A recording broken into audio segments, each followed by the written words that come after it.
The Blue Island, Experiences of a New Arrival Beyond the Veil. Communicated by W. T. Stead. Recorded by Pardoe Woodman and Estelle Stead. With letter from Sir Arthur Conan Doyle.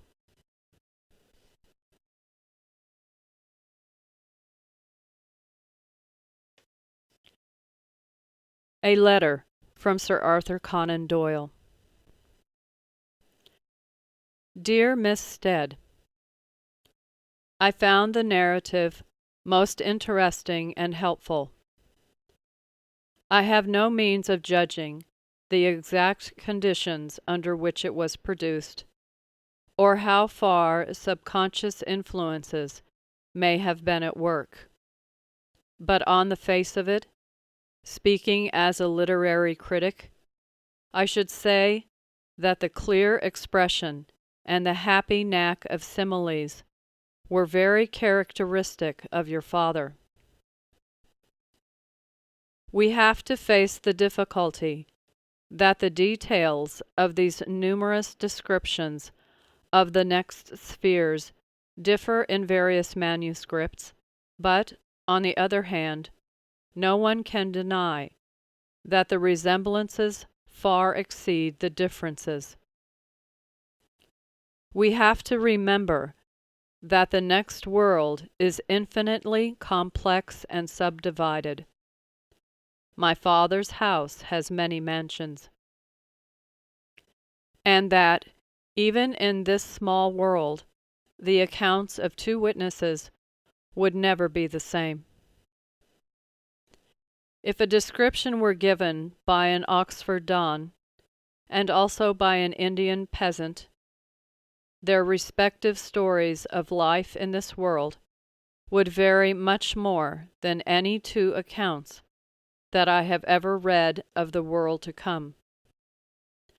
I have specialized in that direction.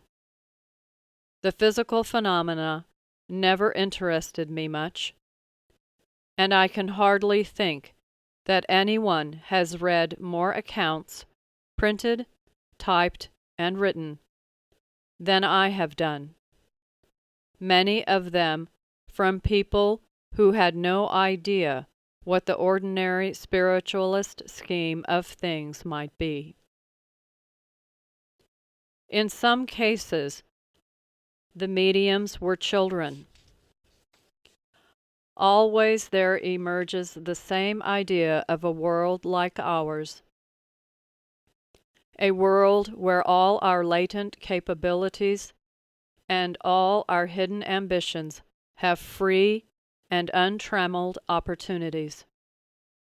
In all, there is the same talk of solid ground, of familiar flowers and animals, of comfortable homes, of human pleasures, of congenial occupations, all very different to the vague and uncomfortable heaven of the churches. I confess that I cannot trace in any of these any allusion to a place exactly corresponding to this blue island, though the color blue is, of course, that of healing, and an island may be only an isolated sphere, the antechamber to others. I believe that such material details as sleep, nourishment, etc., depend upon the exact position of the soul in its evolution. The lower the soul, the more material the conditions. It is of enormous importance that the human race should know these things. For it not only takes away all fears of death, but it must, as in the case of your father, be of the very greatest help when one is suddenly called to the other side, and finds oneself at once in known surroundings, sure of one's future, instead of that most unpleasant period of readjustment during which souls have to unlearn what their teachers here have taught and adapt themselves to unfamiliar facts. A. Conan Doyle, Crowborough, September 1922.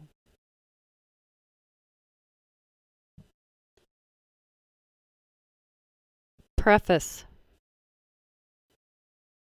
When in April 1912 the Titanic sank in mid-ocean and my father passed on to the next world, I was on tour with my own Shakespearean company. Amongst the members of that company was a young man named Pardoe Woodman, who on the very Sunday of the disaster foretold it as we sat talking after tea. He did not name the boat or my father, but he got so much that pointed to disaster at sea and the passing on of an elderly man intimately connected with me, that when the sad news came through, we realized he must have been closely in touch with what was about to happen. I mention this incident because it formed the first link between my father and Mr. Woodman, and it is largely due to Mr. Woodman's psychic powers that my father had been able to get through the messages which are contained in this book. I think, therefore, it will be of interest to readers and should be put on record. A fortnight after the disaster, I saw my father's face and heard his voice just as distinctly as I heard it when he bade me good-bye before embarking on the Titanic. This was at a sitting with Etta Reet, the well-known American direct voice medium.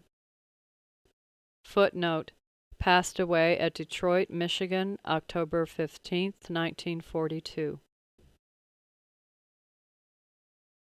At this sitting, I talked with my father for over 20 minutes.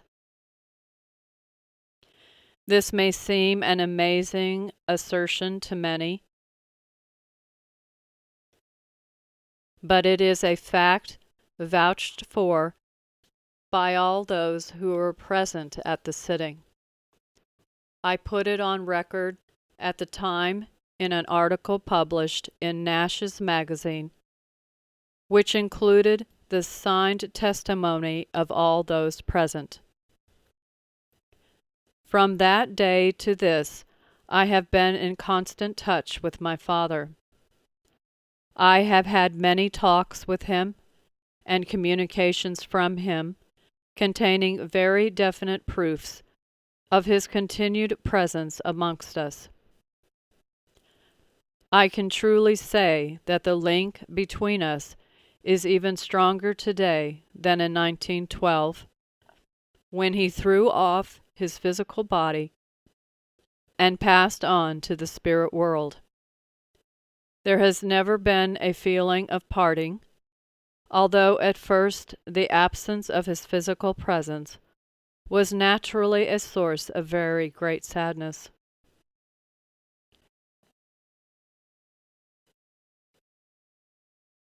In 1917, Mr. Woodman was invalided out of the army and came to stay with us at our country cottage at Cobham. Whilst with us, the news came to him that his great friend had been killed at the front, and his interest in the possibility of communication with the next world, which had been indifferent till then, became intense, and he set out to find out for himself. It is ever the passing of a loved one that gives the necessary stimulus for eager inquiry. It was not long before his friend was able to give him definite proofs of his continued existence and of his ability to communicate.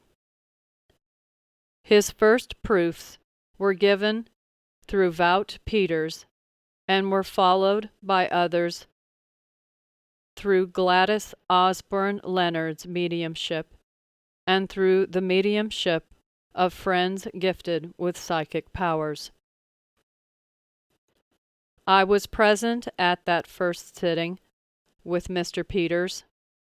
Father was there also, and his friend said it was due to my father's presence and help that he was able to succeed so well in these first attempts at communication. Shortly after this, Mr. Woodman found that he himself had the power of automatic writing, and Father and others were soon able to write through him. Father always prefers me to be present, as if I am not, he seems to have more difficulty, and very rarely will attempt writing. He explains the necessity of my presence in this way. He and I are so much en rapport, and so closely in touch with each other, that he is able to draw much power from me. I act as the connecting link, and form a sort of battery between him and Mr. Woodman.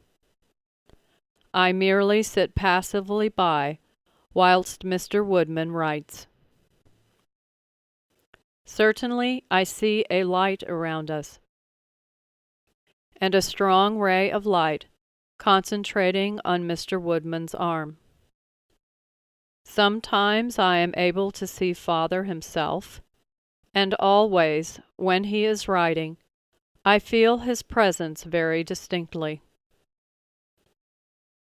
We have received many messages in this way. For a while, in 1918, we sat regularly every week, and were kept in touch with much that was going on at the front, and of what was about to happen, and were advised of occurrences often days before the news came through in the ordinary way. In one case, Father gave us the actual headlines which would, and did, appear in the papers the following week.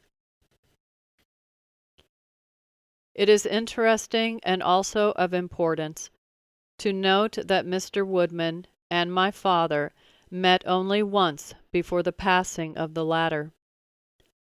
I introduced Mr. Woodman to him not long before he left England in the Titanic, and they only exchanged 2 or 3 words. Therefore, Mr. Woodman never knew my father personally, nor has he come into touch with his writings or with his work in any way. And yet the wording and the phrasing of the messages are my father's, and even the manner of writing is typical of him. Mr. Woodman always writes with his eyes closed, and often holds a handkerchief over them. Some of the best messages were given in the twilight, when it was impossible for me to follow what was being written, and yet the words are never overwritten. The writing will stop sometimes, whilst Father evidently reads over what has been written, and alterations will be made, I's dotted, and T's crossed correctly.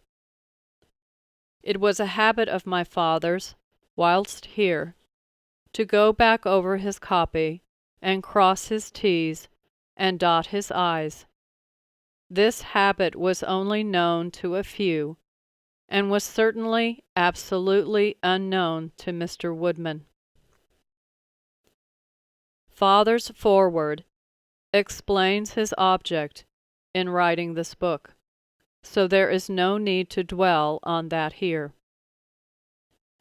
When he started, he had a rather longer book in view, but decided later in favor of a short book, as it is more likely to be read, can be published at a reasonable price, and so stand the chance of reaching more people. All who worked with my father here will know that such reasoning was characteristic of him. The photograph given as frontispiece to this volume was taken by the Crewe Circle at Crewe in the autumn of 1915. In the spring of that year, I had met Mr. Hope and Mrs. Buxton at the house of a mutual friend in Glasgow, and they very kindly invited me to call and see them in Crewe if I should ever have an opportunity to do so.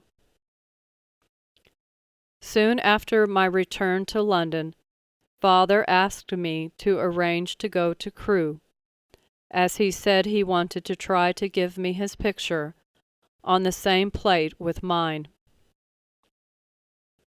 Accordingly, I arranged to spend a weekend with some friends at Crewe and have some sittings with Mr. Hope and Mrs. Buxton. I bought a box of plates in London and took them with me, and I can truthfully say that that box of plates never left my sight or my possession all the time I was there. I even slept with the box clasped tightly in my hands. We had our first sitting on the Saturday, when I obtained 2 extras, neither resembling my father.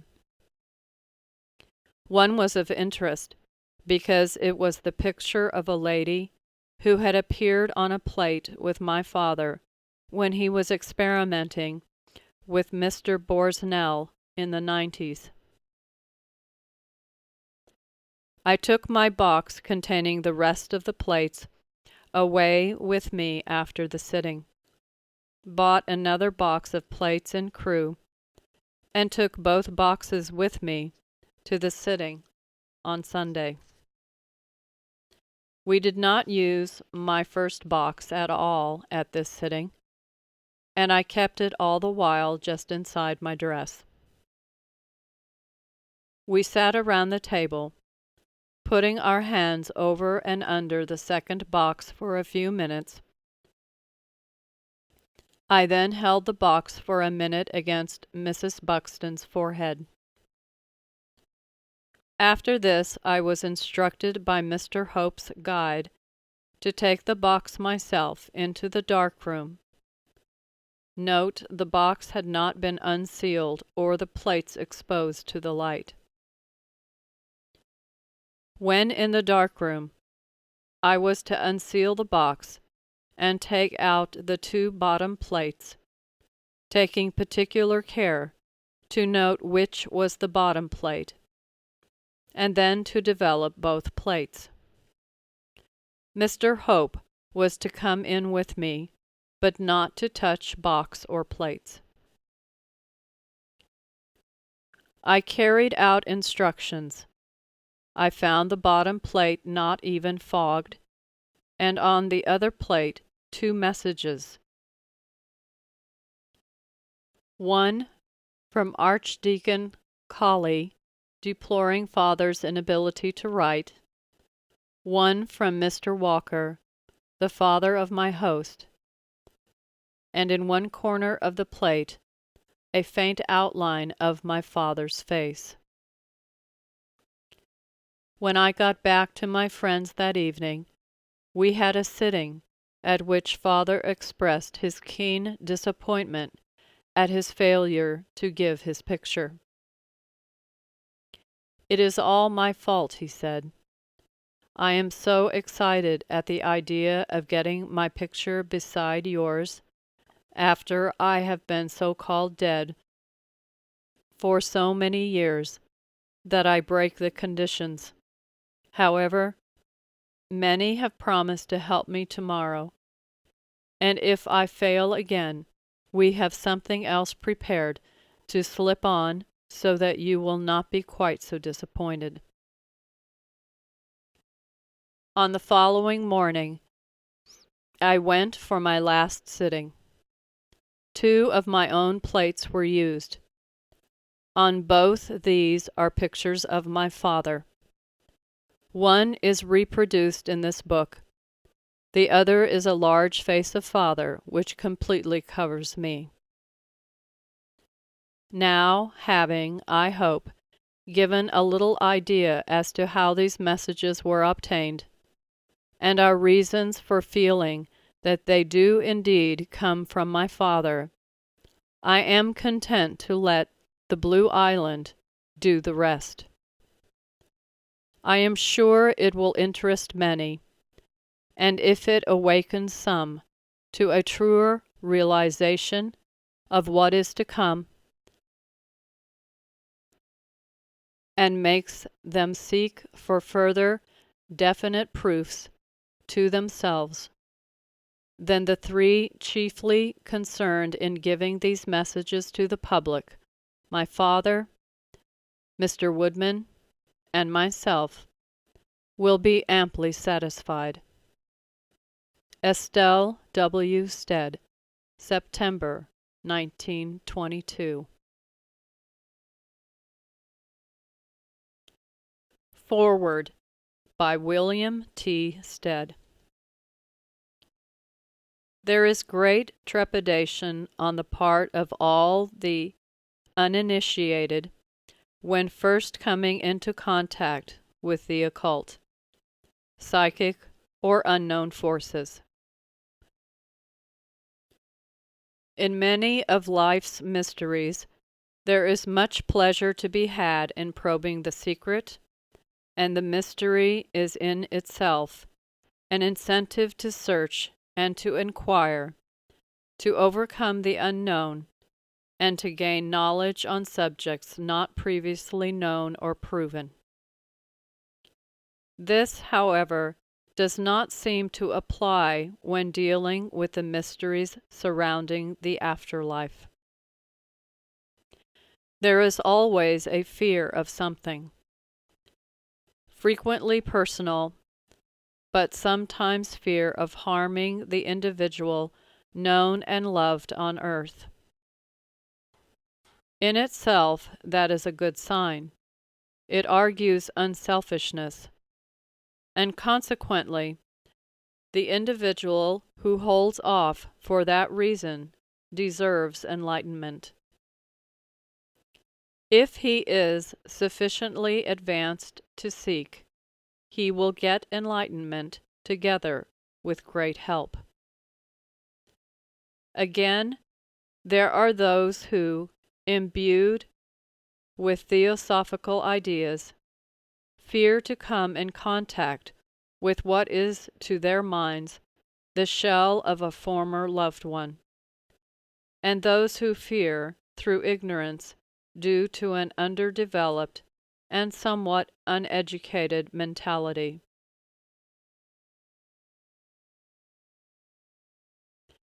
By that I do not necessarily mean an unschooled mentality. I speak of uneducated in the sense of lacking understanding and appreciation of the higher things of life. To all these people, I am, and I always was, most sympathetic. In earth life, I did my best to help and enlighten, but I was very restricted owing to material calls upon my time. Since my arrival in this land, I have tried to carry on and to greatly increase the amount and the sphere of this same work. I have succeeded up to a point, though many have not yet reached the halfway step on the staircase of knowledge leading to understanding. I was on the point of saying leading to happiness, but that would not be quite correct, for happiness is most amply contained in understanding. And happiness in the sense that it is used and understood on earth is not the raison d'etre of life. We were not made only to be happy. Happiness is part of our reward for work done, for progress, and for help given to others, which is itself the outcome of understanding. As I have said, in my work on this side of the borderland, I have achieved a certain success, and I am confident that if I can pass on the knowledge I have gained, together with my own personal experiences, to you who are still on earth, I shall have gone a little farther in the work to which I have set my hand for the good of humanity.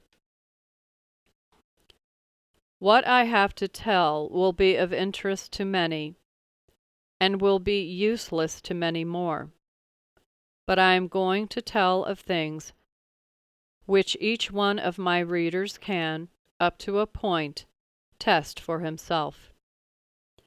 You can each one of you test it by soul knowledge, and by that you will know that I am giving you words of value, words which God in His infinite love has permitted me to be the means of passing to you. It is not my idea of the mysteries of life. It is a discourse on those mysteries. There is the teaching of Christianity running all through, but the application is different to that ordinarily accepted. It is quite erroneous to suppose that because a man was a man on earth, he will become a spirit angel the moment he dies. Death is only the doorway from one room to another, and both rooms are very similarly furnished and arranged. That's what I want you to appreciate thoroughly. It is under the same guiding hand. The same personality rules all spheres. Beginning at the beginning, I have to tell you how a man finds himself here on arrival. As I have said, this whole book will interest many and help a few. It is for that few that all concerned are making the necessary effort to bring it to them. It does not attempt or pretend to be on scientific lines. All through, you can apply sound common sense, and you cannot break down what is. I have dealt with the subject very briefly, only for the reason that many will read a short, concise account who would not study a detailed one. I must impress upon you all, the interested and the disinterested, the believer in this great subject, spiritualism, and the skeptic, to remember you are still on earth, and you have still to perform earth's duties. You have your daily lives to lead, and you must always do well the work in hand. Never neglect the present, because the future appears more brightly colored. Carry on with today, but with a corner of your mind on tomorrow. And remember also that phenomenal spiritualism is not for all. Many minds could not absorb the greatness of the subject, together with the facts of the phenomena, and still continue in their routine and normal manner. These are the people for whom phenomenal spiritualism is not. They will be wise to go no further into the subject than knowledge gained from books and from the experience of others. In this sense, spiritualism is not for all. William T. Stead.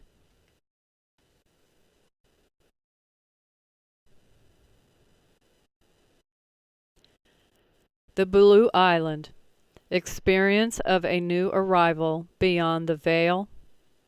Chapter 1.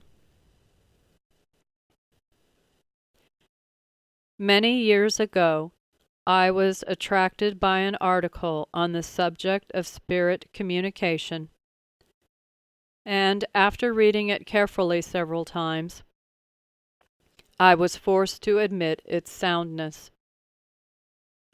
I was struck by the plain and practical ideas of the writer. That was the first cause of my becoming actively interested in this big and amazing work. From that time onward, I did all in my power to prove and then forward the movement. Many people know this, and those who do not can become acquainted with the details if they wish. Therefore, I am going to pass at once from my first earth interest in the occult to my first interest in the earth. Just as I was overcome with astonishment and satisfaction on first reaching conviction on earth, so I was astonished almost equally on my coming to this land and finding that my knowledge of this subject gained on earth was strikingly correct in nearly all the chief points. There was a great satisfaction in proving this. I was at once amazed and delighted to find so much truth in all I had learned. For although I had believed implicitly, I was not entirely without grave misgivings upon many minor details. Hence my general satisfaction when I recognized things and features which, though I had accepted whilst on earth, I had scarcely anticipated would be as I now found them.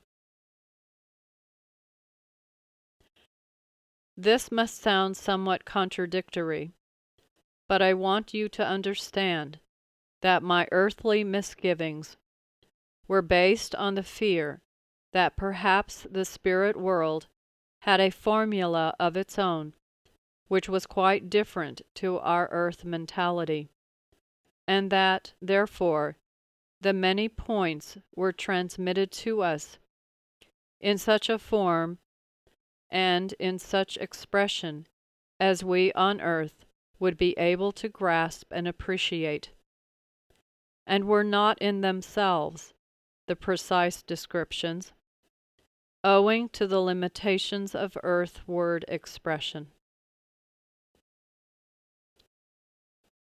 Of my actual passing from earth to spirit life, I do not wish to write more than a few lines. I have already spoken of it several times, and in several places. The first part of it was naturally an extremely discordant one. But from the time my physical life was ended, there was no longer that sense of struggling with overwhelming odds. But I do not wish to speak of that.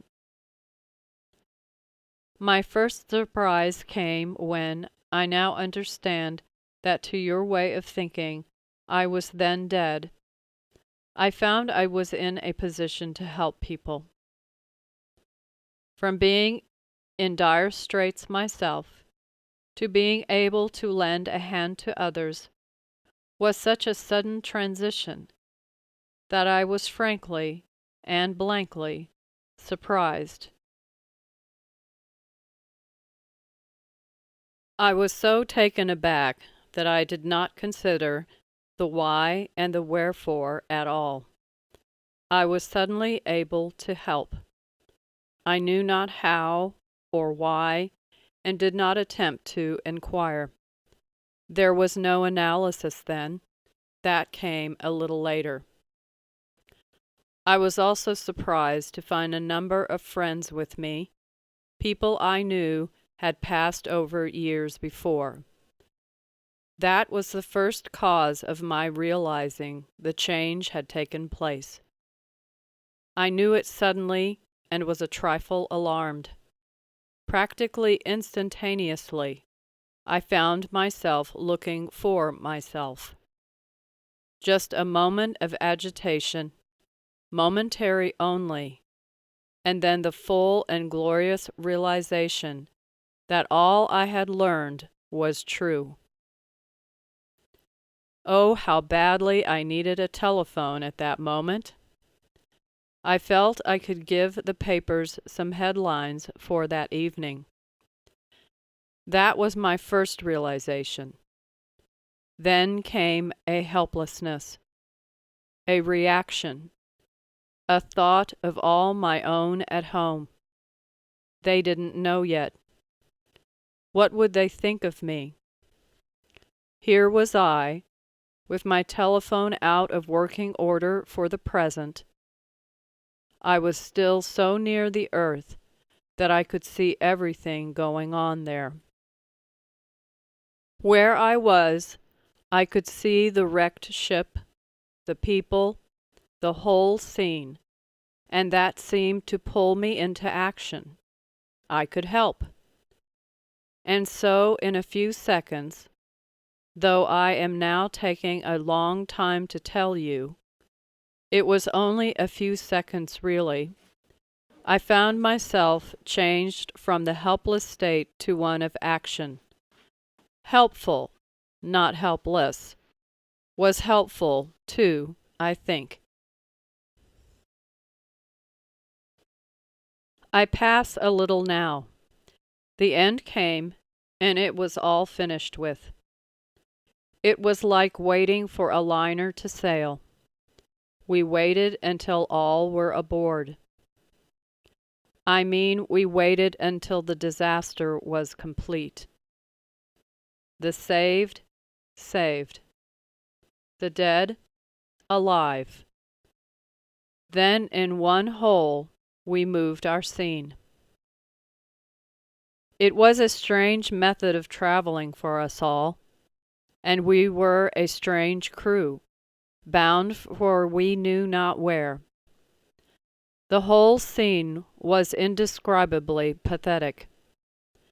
Many, knowing what had occurred, were in agony of doubt as to their people left behind, and as to their own future state. What would it hold for them? Would they be taken to see him? What would their sentence be? Others were almost mental wrecks. They knew nothing. They seemed to be uninterested in everything. Their minds were paralyzed. A strange crew indeed, of human souls waiting their ratings in the new land. A matter of a few minutes in time only, and here were hundreds of bodies floating in the water, dead, hundreds of souls carried through the air, alive. Very much alive, some were. Many realizing their death had come, were enraged at their own powerlessness to save their valuables. They fought to save what they had on earth prized so much. The scene on the boat at the time of striking was not so pleasant, but it was as nothing to the scene among the poor souls, newly thrust out of their bodies, all unwillingly. It was both heartbreaking and repellent. And thus we waited until all were collected, until all was ready, and then we moved our scene to a different land. It was a curious journey that, far more strange than anything I had anticipated. We seemed to rise vertically into the air at terrific speed. As a whole we moved as if we were on a very large platform, and this was hurled into the air with gigantic strength and speed. Yet there was no feeling of insecurity. We were quite steady. I cannot tell how long our journey lasted, nor how far from the earth we were when we arrived. But it was a gloriously beautiful arrival. It was like walking from your own Indian sky. There, all was brightness and beauty. We saw this land far off when we were approaching, and those of us who could understand realized that we were being taken to the place destined for all those people who pass over suddenly on account of its general appeal. It helps the nerve-racked newcomer to fall into line and regain mental balance very quickly. We arrived feeling, in a sense, proud of ourselves. It was all lightness, brightness, everything as physical and quite as material in every way as the world we had just finished with. Our arrival was greeted with welcomes from many old friends and relations who had been dear to each one of us in our earthly life.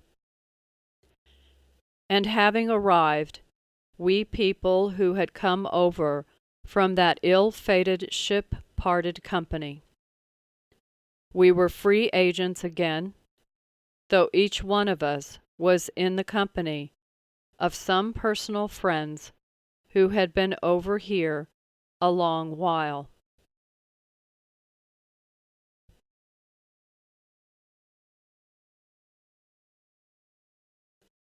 Chapter 2.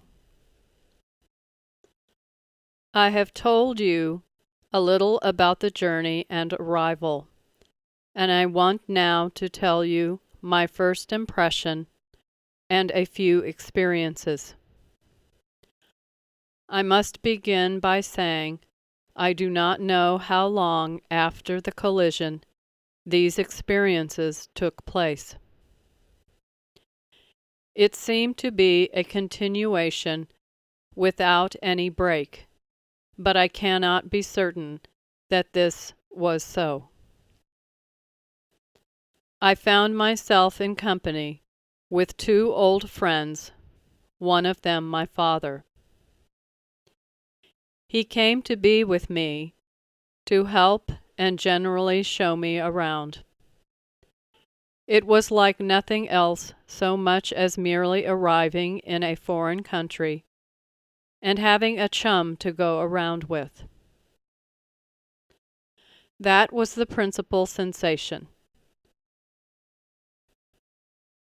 The scene from which we had so lately come was already well relegated to the past. Having accepted the change of death, all the horror of our late experience had gone. It might have been 50 years ago instead of, perhaps, only last night. Consequently, our pleasure in the new land was not marred by grief at being parted from earth friends. I will not say that none were unhappy. Many were. But that was because they did not understand the nearness of the two worlds. They did not know what was possible, but to those who understood the possibilities, it was in a sense the feeling, let us enjoy a little of this new land before mailing our news home. Therefore, there was little grief on our arrival. In writing my first experiences, I am going to give a certain amount of detail. My old sense of humor is still with me, I am glad to say, and I know that what I have to say now will cause a certain amount of amusement to those who treat this subject lightly, but that I do not mind. I am glad they will find something to smile at. It will make an impression on them that way, and then when their own time comes for the change they will recognize themselves amongst the conditions of which I am going to write. Therefore, to that kind of skeptic, I just say, "It's all right, friend," and "You give no offense." My father and I, with my friend also, set out immediately. A curious thing struck me. I was clothed exactly as I had been, and it seemed a little strange to me to think I had brought my clothing with me. There's number one, Mr. Skeptic. My father was also dressed as I had always known him. Everything and everybody appeared to be quite normal, quite as on earth. We went out together and had refreshment at once, and naturally, that was followed by much discussion about our mutual friends on both sides. I was able to give them news, and they gave me information about our friends and also about the conditions ruling in this new country. Another thing which struck me was the general coloring of the place. Of England it would be difficult to say what the impression of coloring is, but I suppose it would be considered gray-green. Here there was no uncertainty about the impression. It is undoubtedly a blue which predominated, a light shade of blue. I do not mean the people, trees, houses, etc. were all blue, but the general impression was that of a blue land. I commented upon this to my father, who, by the way, was considerably more active and younger than he was at time of death. We looked more like brothers. I spoke of this impression of blue, and he explained that it was so in a sense. There was a great predominance of blue rays in the light, and that was why it was so wonderful a place for mental recovery. Now some say, how completely foolish. Well, have you not on earth certain places considered especially good for this or that ailment?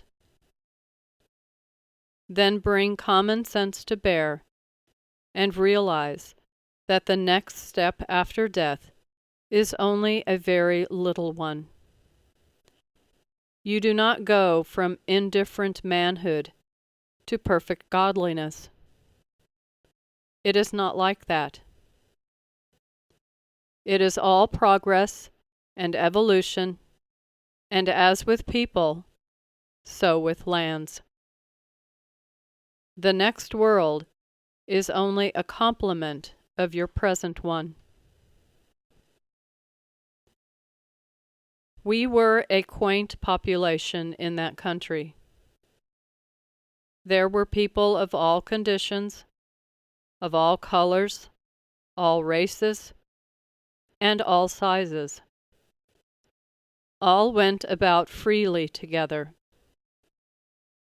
But there was a great sense of caring only for oneself, self-absorption. A bad thing on earth, but a necessary thing here, both for the general and individual good. There would be no progress or recovery in this land without it. As a result of this absorption, there was a general peace amongst these many people, and this peace would not have been attained without this self-centeredness. No one took notice of any other. Each stood for himself and was almost unaware of all the others. There were not many people whom I knew. Most of those who came to meet me had disappeared again, and I saw scarcely any I knew except my two companions. I was not sorry for this. It gave me more chance of appreciating all this new scene before me. There was the sea where we were, and I and my companions went for a long walk together along the shore. It was not like one of your seaside resorts, with promenade and band. It was a peaceful and lovely spot.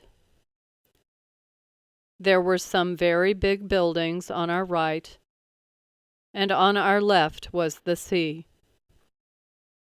All was light and bright, and again this blue atmosphere was very marked. I do not know how far we went, but we talked incessantly of our new conditions, and of my own folk at home, and of the possibility of letting them know how it fared with me. And I think we must have gone a long way. If you can imagine what your world would look like if it were compressed into a place, say, the size of England, with some of all people, all climates, all scenery, all buildings, all animals, then you can, perhaps, form an idea of this place I was in. It must all sound very unreal and dreamlike, but believe me, it was only like being in a foreign country and nothing else, except that it was absorbingly interesting. I want to give you a picture of this new land, without going too deeply into the minute details.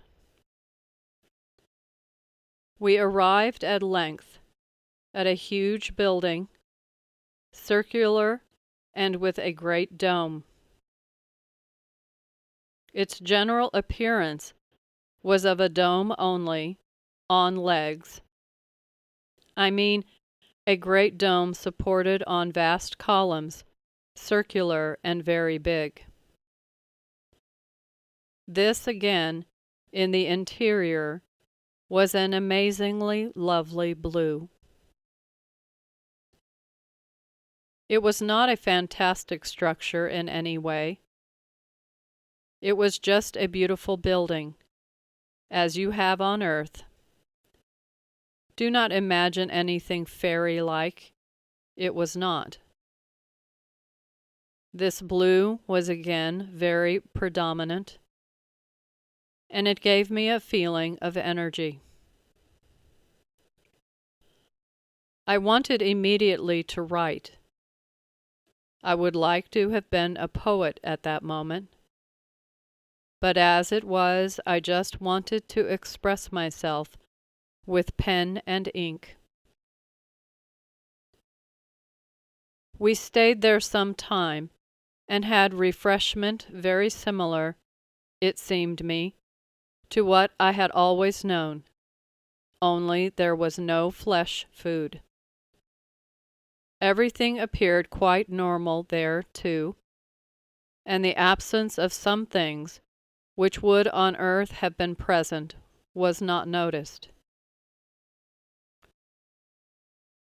The curious thing was that the meal did not seem at all a necessity.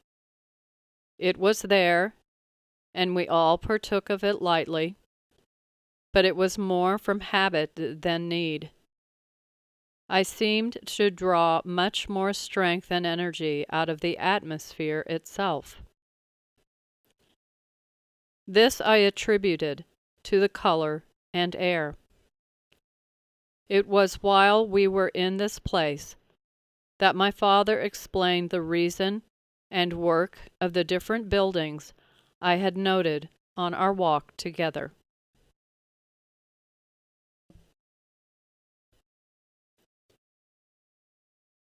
Interesting Buildings, Chapter 3. Looked upon as a meal, a lunch out, it was the longest one I have ever known, and without question the most interesting. I learnt a great deal in those first few hours with my father. It was all conversational, but it was of great use to me and of vast interest. He explained to me that the place we were then in was a temporary rest house, one of many, but the one most used by newly arrived spirit people. It was nearest to earth conditions, and was used because it resembled an earth place in appearance. There were other buildings used for the same purpose, as well as for other purposes. By that I mean there is more than one of each. These different houses were not all alike. They varied considerably in outward appearance, but there is no need to describe each. To call it a big building is sufficient, and by that you must understand a place like your museum, or your portrait gallery, or your large hotels, anything you like, and it is near enough. But it was not fantastic in any way, and had no peculiarities. Therefore, by building, I mean a building only. There were a great number of these places in different parts, not grouped together, but variously placed about this land. It seems that all the senses are provided for here. The chief work on this island is to get rid of unhappiness at parting from earth ties, and therefore, for the time being, The individual is allowed to indulge in most of Earth's pleasures. There are attractions of all kinds to stimulate and generally to tone up strength. Whatever the person's particular interest on earth had been, he can follow it up and indulge in it here also for the present. All mental interests and almost all physical interests can be continued here, for that one reason of coaxing the newcomer to a level mental outlook. There are houses given over to book study, music, to athleticism of all kinds.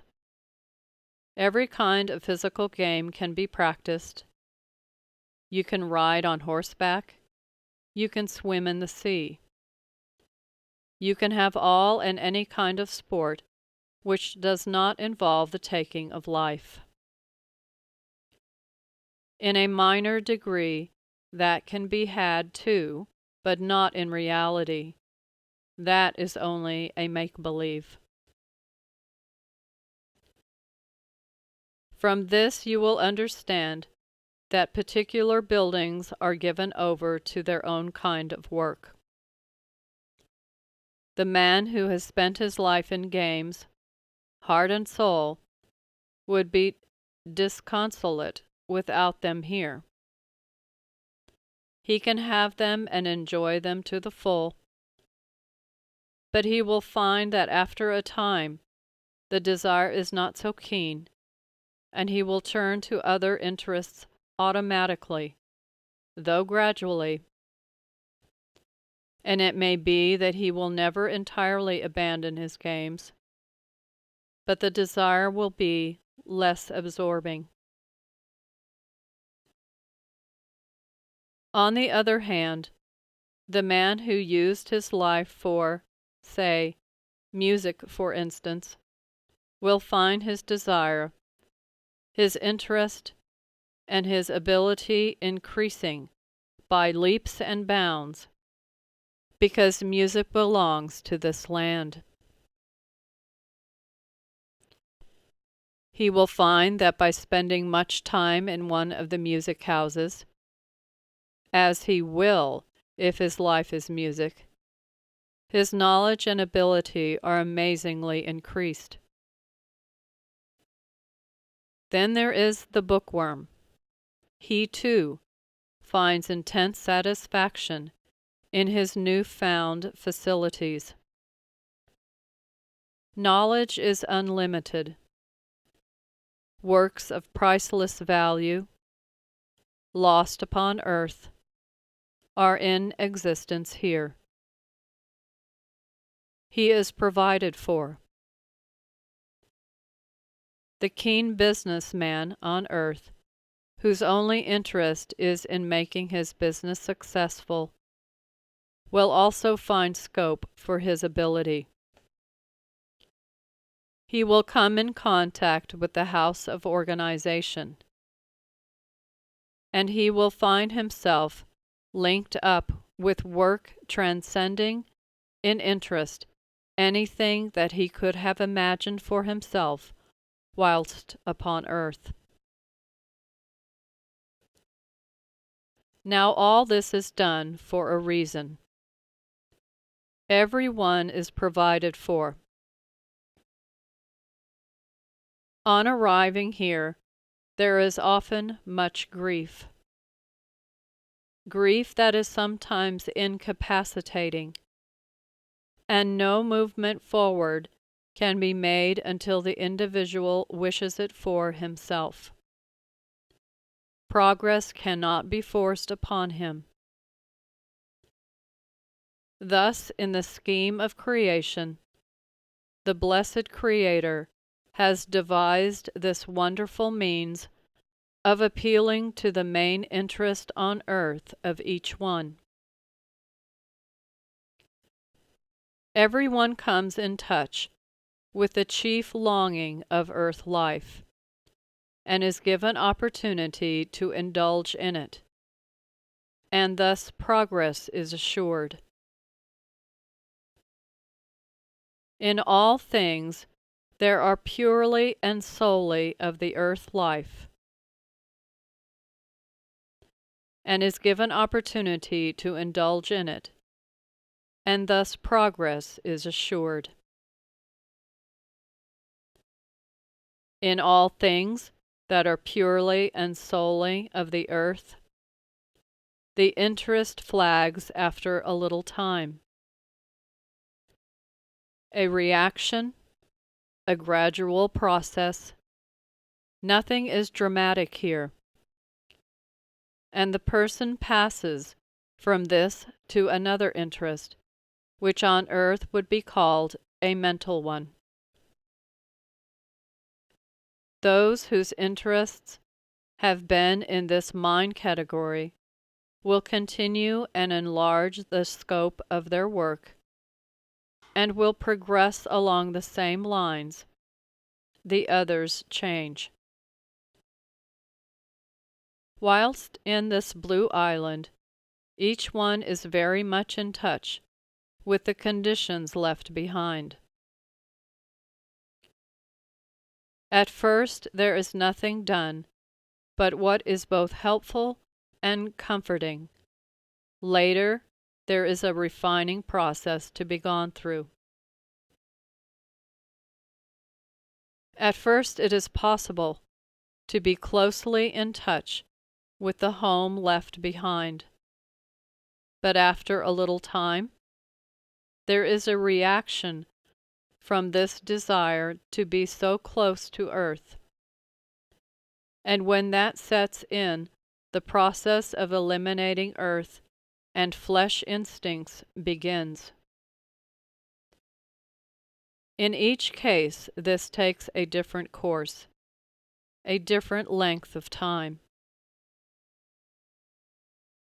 In trying thus to explain the uses of this land and its buildings, I have not numbered them building A for so and so, building B for this, that, and the other, but in a conversational way. I hope I have helped you to understand and form a general idea of this country and some of its conditions. I hope I have made it clear how, after a time, the desire for earth things leaves us all.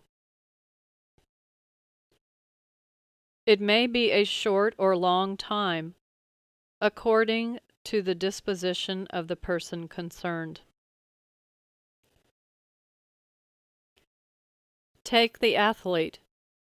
He loves his games, his running, his physical strength, and his muscular exercise.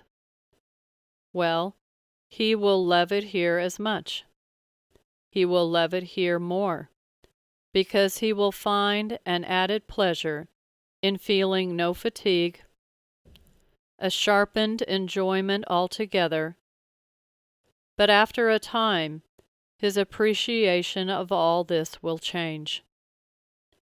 He will not dislike this hitherto loved sport, but he will pass to a different form of it, a form which is full of movement and satisfaction, but not a physical affair at all. His mind will become more awake, and he will get enormous mental satisfaction from the studies which will come before him concerning the ways and means of travel here. Locomotion of all kinds here is very different to that which obtains in earth conditions, and this former athlete of earth will drop into line in his new surroundings, and will presently realize that life here is a different thing for him, for, though still on the same lines, it holds an increased mental interest. Is this clear? Well, apply it in the same fashion to every other type of individual.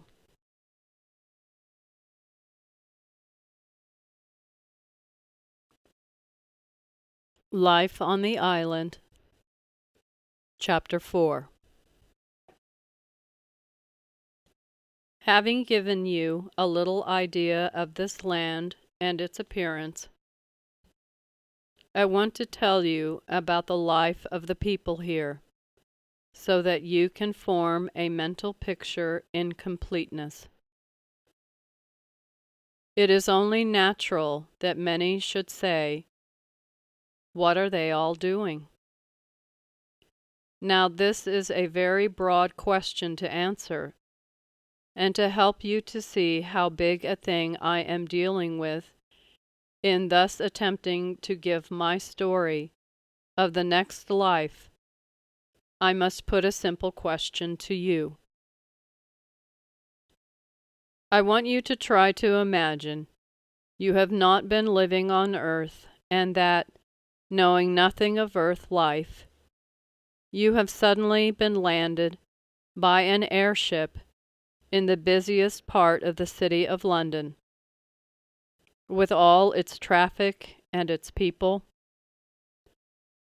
You have arrived from some other world and have not seen this sight before.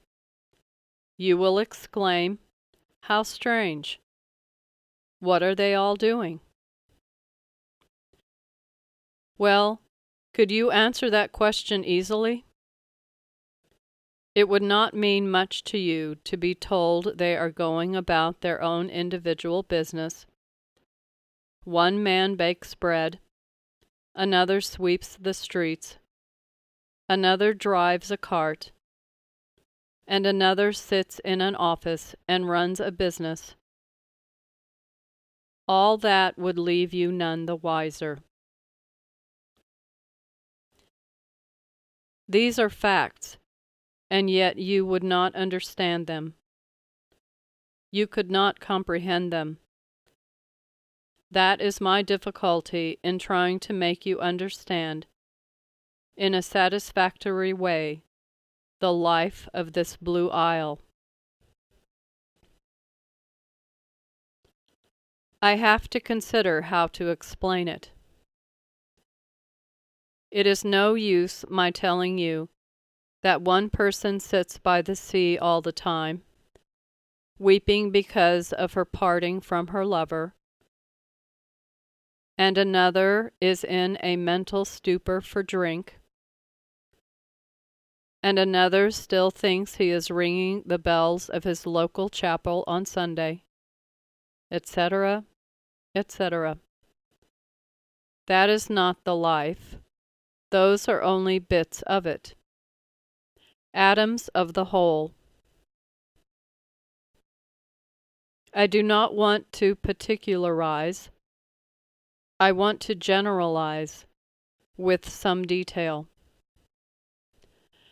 Therefore, I must say that if you were to pay this land a visit in your earth bodies, as you are at present, you would be struck by the lack of excitement.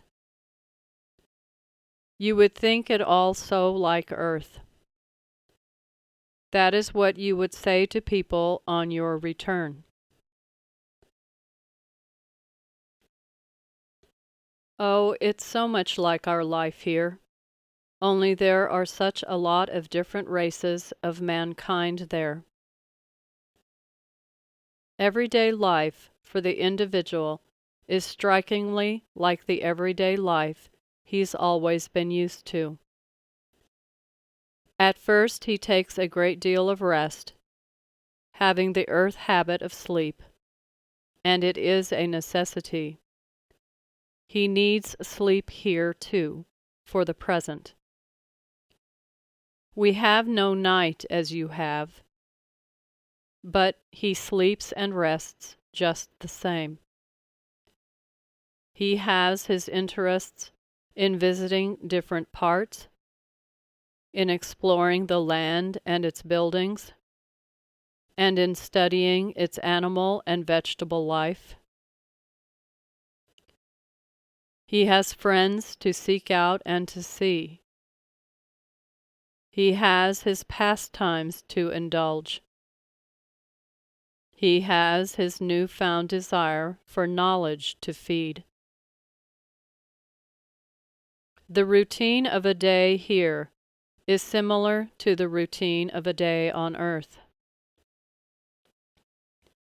The difference being that earth's routine is often made by force of circumstance, whereas here it is made according to the desire for knowledge on this or that subject.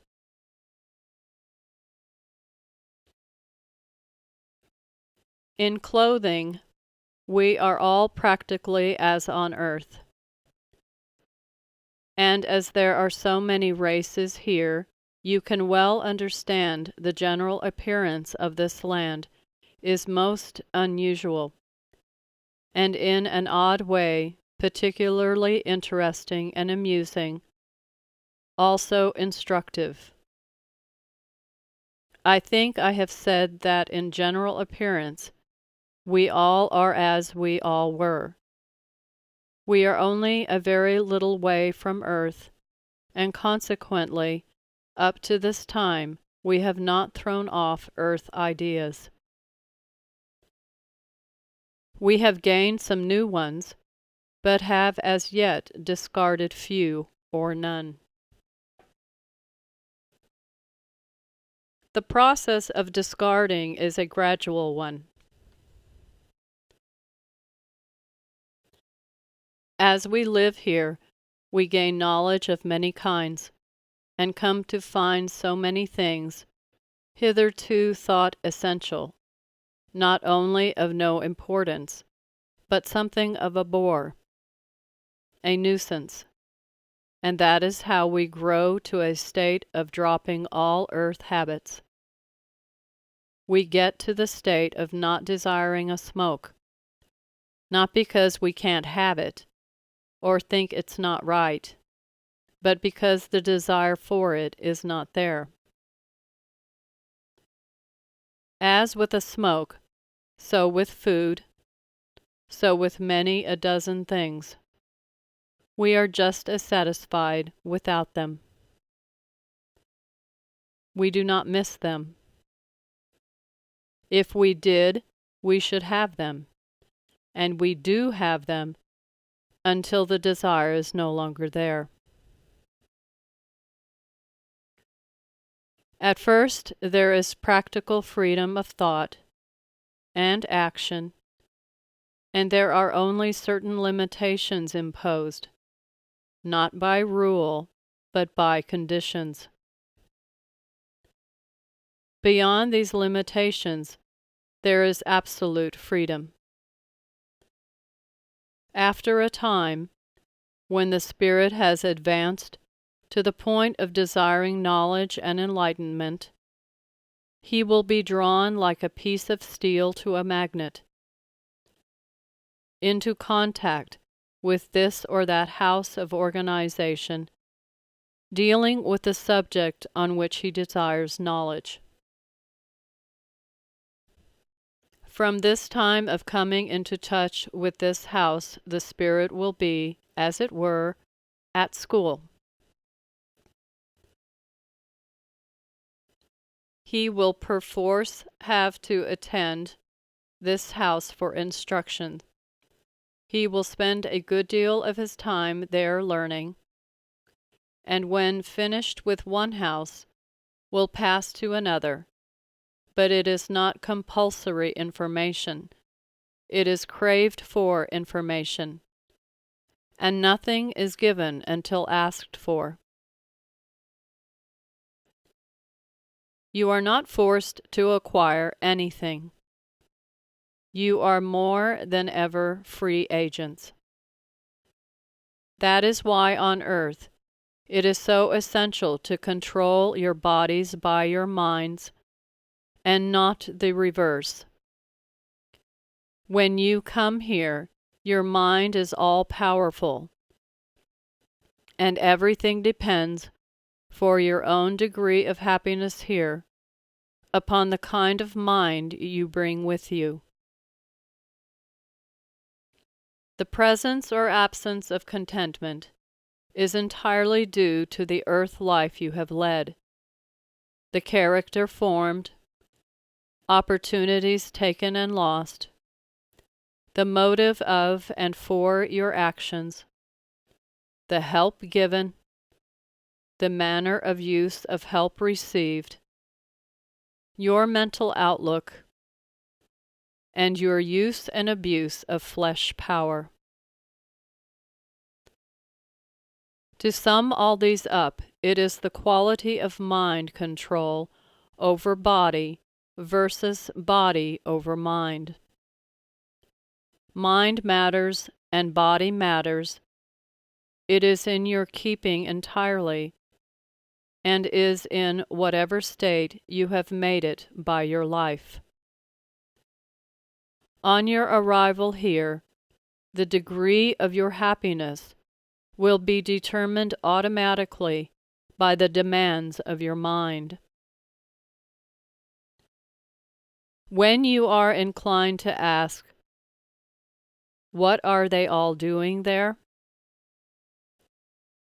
turn your mind to some dear one on earth who has taken up an out-of-the-way kind of life somewhere abroad, where you are not in constant and intimate touch, and say of him, "I wonder what he's doing now." Then answer it yourself by saying, "I suppose he's carrying on." So are we people in the Blue Island.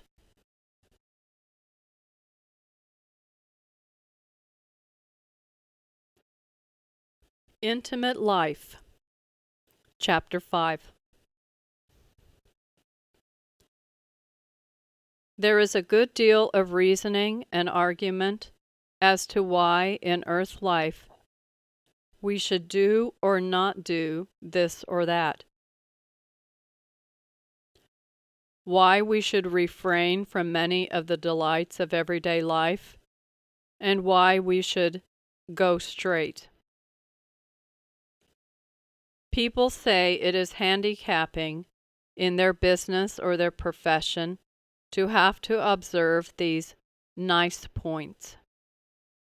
They may not confess this thought openly, but to themselves they do. They do not see why such and such should not be done. True, they think it may injure so-and-so's business a little, but that is his affair. All is ignorance. There is a reason, and that reason can be very easily found by the rule of common sense. I almost might call this a discourse upon cause and effect. Earth life has deteriorated. The whole scheme of creation is planned with great precision, with the object of allowing free individual development and progress. Its rules are laid down clearly. Every man knows by instinct when he is obeying and when disobeying these rules. It needs no police officer to tell him. He may deceive himself that such an act is all that it should be, but at the same time he knows in his own consciousness that that act or thought is not only not all that it should be, but that it is all that it ought not to be. I say that all mankind knows, but most of mankind prefers to think it does not know. Not one person on earth can stand up and say, "I am not speaking a profound truth here." Mostly, these things are not considered from the point of right or wrong, but from the view, "Shall I benefit by this?" But I say that all people on earth can discriminate. I do not say that they do, between good and not good motive in their lives. Instinct does this for them. They cannot help themselves. They are bound to know.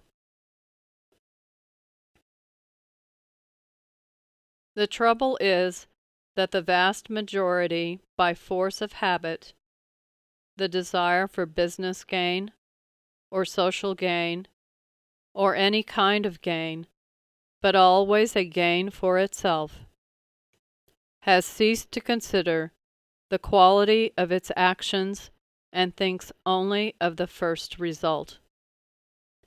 It is a pity. It is more than that. Looked upon from the next stage in evolution, it is pitiful. Poor, undeveloped egos, preparing their own discomfort and suffering. Not a hellfire, but a mental torture. The self or spirit of a man is encased in his mind, and, examined in a purely physical way, the brain is the most baffling organ of the body scientific man ever had to deal with. Much can be understood. All never will be. Judged as being the casing and instrument of the soul, it becomes an even more delicate and intricate and baffling piece of work. You all know that mind is the generating house for all your acts and deeds, but you do not fully appreciate the fact that every act and every thought is booked, is recorded. You do not see the elaborate scheme of work which goes on in any of your large business houses when you buy something and do not pay at once. It is booked and passed through many hands before the bill is sent to you a little later, and having paid the bill, you forget it all. But the record of that business house has it still. So with the brain. An act or a thought, no matter what the quality, is recorded for all time.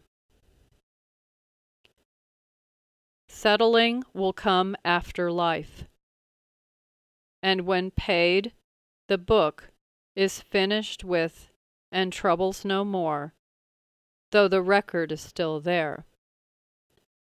Now follow me. Mind and its work, thought, is the force that drives and creates everything on earth. It has all to be mental before physical or material. That you all know. Every building was conceived mentally before being built. Thought is divided in itself into different types. There is the thought of your next meal, which is of no particular interest, and there are the thoughts constructive and destructive.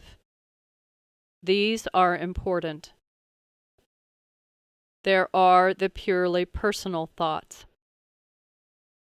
sometimes advantageous, and sometimes the reverse. Now, the all-important forms of thought are the constructive and destructive. The others referring to your meals, your clothes, your appearance, your anything you like. These are not of importance until they are allowed to hinder the flow of constructive thought. When they do this, the character of these same thoughts changes and becomes destructive. It is the material embodiment of destructive thought which causes most of the distress and misery in the world. The sum total goes on increasing and will continue to increase until mankind as a whole and individually will listen and try to understand a little more about himself beyond what is necessary for him to know for the selling of his goods, and thus give fuller play to the beneficent action of constructive thought, which alone can redeem and save the world.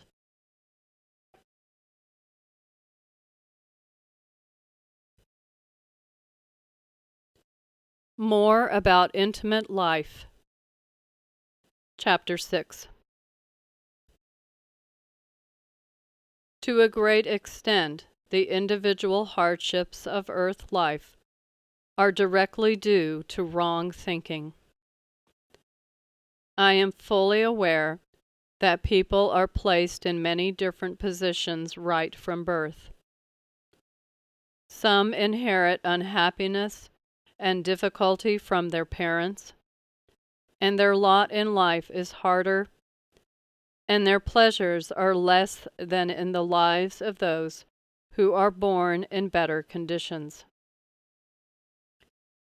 Accepting these differences of position and condition, one man a life of much hard work, another a comfortable and perhaps rather idle life, the same rule of thought applies. The man who has grown up under hard conditions is by circumstances forced into a groove of thought, a regular rut. He cannot help himself because there are no real attempts made by any to change his outlook. He may meet with material help from time to time, but he meets with little practical mental assistance. He is under the disadvantage of his lifelong earth conditions, and is in ignorance because he does not understand and has little opportunity for learning about these things. By his thought, he adds to his difficulties instead of easing and finally removing many of them. The other man, who is comfortably settled and has no particular worries, does precisely the same thing. He trudges along in the same mental rut. Stagnation, mental stagnation, and the same results will fall to them both hereafter. They are both building up their future states. Then there are people of keen intelligence, clever people, who use their brains to achieve material gain, no matter the cost to others. These people are indulging in the most positive form of destructive thought. They are not like the other two, negative. They are very alive, alert, and positive. They are at once using destructive and constructive thought. The latter is entirely misapplied, and when they come here, the account against them will be much heavier, because they will have built up a wall of greedy thought, which they themselves have originally sent out, and which they must settle in this next condition. A thought, no matter the heading it comes under, that has come into your mind, and which you have sent out, is an accomplished thing so far as your mind goes. Your physical act may or may not keep swift accompaniment with the thought. That does not matter from the point of view of what you are building up for yourself here. Once having had this thought, it is done, so far as your mind is concerned, and whether you follow it up actively or not, you have to make repayment for it when you come here. I am not speaking about the 1,000 trivial thoughts of every hour, but about those which I might describe as having personality. You will say it is impossible to control every thought of the day, and I agree that it is. But if once you accept for fact what I have said, you would keep a sharp eye on your mental actions. They matter. You will find this very difficult to accept, because it is indeed an intimate thing for each one. You do not know each other's thoughts whilst upon earth. Therefore I have headed this chapter, Intimate Life. Each of you will live to thank the person who is responsible for giving you this information if you act upon it.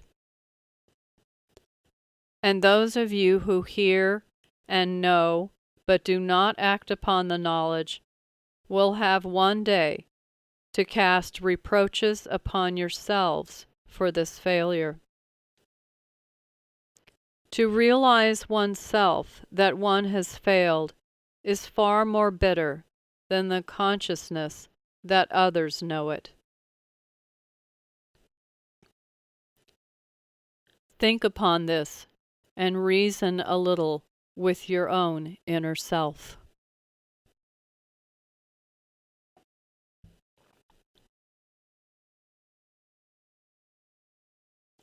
First Attempts, Chapter 7. Leaving the question of time out of it entirely, as I must, I want to write of my first attempt to communicate with the earth world. I know there is much dissatisfaction with the spirit world on account of the practical impossibility to give correct ideas of time spacing. I should like to say a little about that before going into the main interest of today's writing. You must not be over hasty in condemning us for this failure. On earth, you all space your time by days and hours, etc. But those spacings are also based, or perhaps more definitely marked in your mental reckoning, on the habit of the day. You have always taken certain things at certain hours. You have a light sky and a dark sky. Without a watch, you know fairly accurately the time of day by your inclinations, fatigue or freshness, the need for food or rest, etc., etc. Now on this side of the grave, we have no real necessity for rest or for food. We have no dark sky, only a light one, and we have, for the sake of the present illustration, an unlimited supply of energy. Consequently, we are not able to break up the time into spaces which correspond with earth spacings. We do break up our time, but it is not your breaking. Therefore, we can seldom be accurate in telling when a thing did or when a thing will happen. For that reason, I am not able to tell how long I had been in this country before I made my first attempt to link up with Earth again. To me, I seemed to have lived in this land always. It appeared incredible to me that it could be only a few days since I arrived.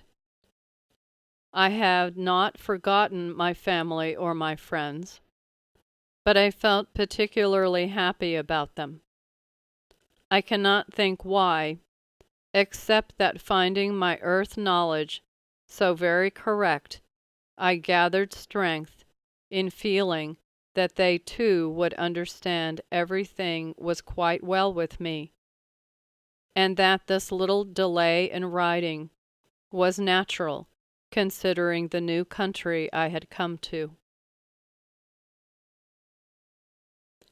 The house which is given over to this work in the Blue Island had been a regular haunting place of mine ever since my father had told me of it, together with the works of the other buildings. I went to this house a great deal, and received much help from the various people in charge. They were all kind and very sympathetic, but entirely businesslike. It was not merely a house of tears and sympathy. It was an amazingly well-organized and businesslike place. There were many hundreds of people there. Those who had on earth believed, and those who had not, came to try to wire a message home. The heart call was the one which received the most serious attention. Many were there only as lookers-on, incredulous and facetious. They got nothing more than the satisfaction of their own amazement. After a little time, my turn came. For a building given over to this kind of work, it appeared to be inadequately equipped. I had rather expected to see many implements and instruments, many wires and machines, and the presence of electric forces, but there was nothing of that kind at all.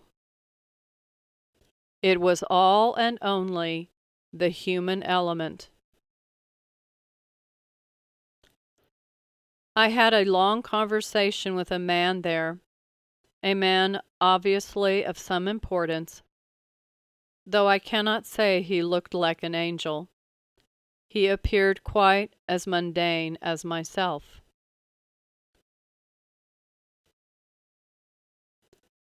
I had a long talk with him, and from him heard how a great deal of this work was carried on. He told me they had a system of travelers whose work was very close to physical earth. They had the power of sensing people who could and would be used for this work at the other end. These men could locate and then tabulate the earth people, marking each individual ability, and when the newly arrived spirit came in search of help, these sensitives on earth were used as each could be used. This is a sketchy outline of the work done in that building. There I came frequently and tried to get my messages through to home by more than one means. I succeeded in some ways, I failed in others. The Spirit has much to do himself with the success or failure attained. A great deal depends upon him. Every time I succeeded, I helped another. Every time I failed, I went myself for help, and got it. Having given much time and study to the subject on earth, I was given unlimited assistance at this end of the line now that I needed it. I want to explain how I got some of my first messages through and how I knew I had succeeded. We had been taught by this time how to come in close contact with the earth, although it was not possible for me to do this alone. I had a helper with me. I must call him an official. He came with me to my first trial. We came into a room which seemed to have walls made of muslin, something and yet nothing. I knew it was a house, and was conscious of the walls of the room, and yet they seemed such poor things because we could see through them and move through them. I could not have done this by myself at that time, but with my official we did. Then came the attempt. There were 2 or 3 people in this room, and they were all talking together about the horror of this great disaster and about the probability of people coming back. They were holding a séance, and my official showed me how to make my presence known. The controlling force, he told me, was thought. I had to visualize myself among these people in the flesh. Imagine I was standing there in the flesh, in the center of them, and then imagine myself still there with a strong light thrown upon me. Create the picture.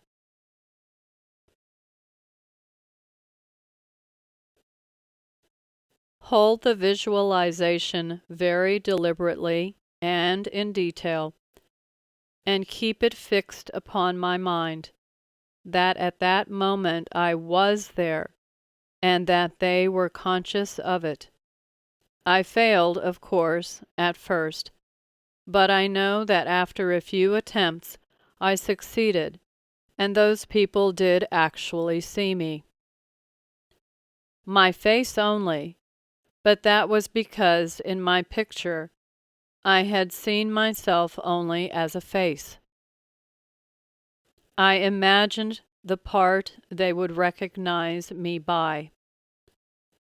I was also able to get a message in the same way, precisely the same way.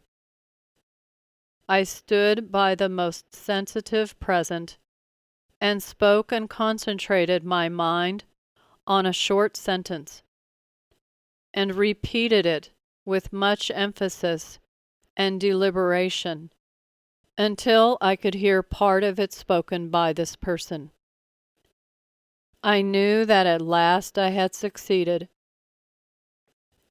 and I succeeded reasonably easily because I knew so intimately what the conditions of those people and that earth room were. Many who had not my earth knowledge made little impression at all. There was none of my own family present that time. Had there been, it would have made it impossible for me, as I was then feeling their sorrow acutely, and I would not have been able to give my mind so full a power as I did. I became almost impersonal. It was a good thing that my first attempt was purely a test one, to see if I could break through to home.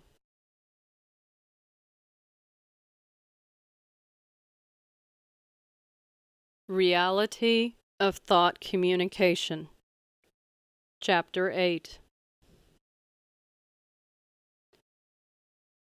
In trying to establish a definite form of communication between the Earth sphere and the Blue Island, people are always looking for the return of the physical part of the individual. They find it exceedingly difficult to accept even the most pressing mental tests as being a proof of communication. And in giving so much attention to this physical form, they nearly all overlook the form of thought communication, which is much more personal and very much less tainted by outside influences, such as the medium's mind or other sitters, antagonism or bias either way. This thought communication is a much more real form than is accepted by the majority of believers in the possibility of it. In concentrating the mind on any one spirit person, you are sending out real, live, active forces. These forces pass through the air in precisely the same way as electric waves do, and they never miss their mark. You concentrate on Mr. A in the spirit world, and immediately Mr. A is conscious of a force coming to him. In this land, we are much more sensitive than whilst on earth, and when thoughts are directed to us by people on your side, we have a direct call from those currents of thought thus generated, and we are practically always able to come in close contact with the person who is thinking of us, when near and acclimatized to his conditions, we can impress thoughts and ideas upon his mind. He will seldom accept them for what they are, but will think they are his own normal thoughts or something of an hallucination. Nevertheless, if frequent opportunity is given, he will be startled at the amount of information he can record. This applies to everyone, not merely to the believer in these subjects. Anyone who sits for a moment and allows his mind to dwell on some dear one who has died will actually draw the spirit of that person to himself. He may be conscious or unconscious of the presence, but the presence is there. If people on earth realized the result of their thoughts upon those to whom they refer, they would be very much more careful in giving their mind free play. There are so many thoughts possible, and all of them are registered here. Many of them affect the people they concern, but all of them affect the people from whom they emanate. Perhaps in telling you all thoughts are recorded, I am making it more difficult for you to accept and understand. It will be better, therefore, to explain that by all thoughts, I refer only to all direct thoughts. In reality, every thought is registered. The personal ones are, as I have previously said, of no importance so long as they are not allowed to grow into destructive thoughts.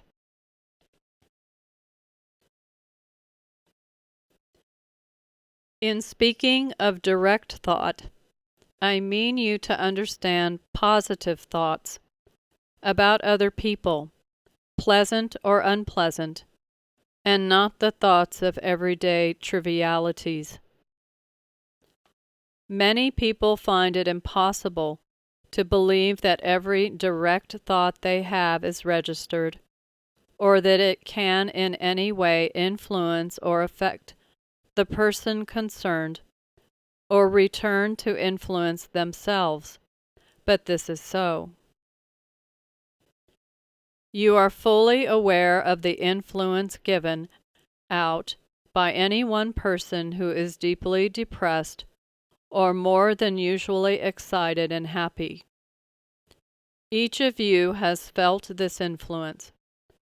This is, of course, caused by the lowered or raised mental vibrations, giving out particularly strong currents of either depression or happiness.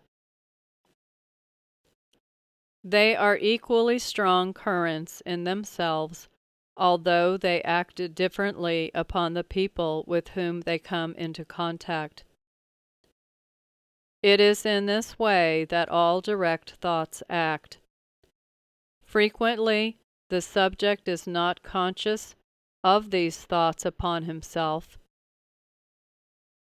but the influence is there in a subtle and greater or lesser degree of strength, and all these thoughts are very definitely registered in the mind of the thinker long after the incident itself has passed.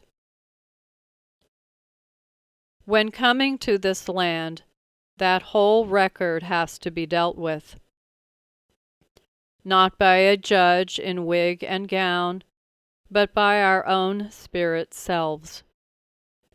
In spirit life, we have a full and clear remembrance of all these things, and, according to the quality of these individual thoughts, so we are brought into a state of regret, happiness, or unhappiness, despair, or satisfaction. It is here that we meet with the desire to make return, to put right all the discomfort and distress, minor or major, as it may be, caused by thoughtless mind action whilst on earth.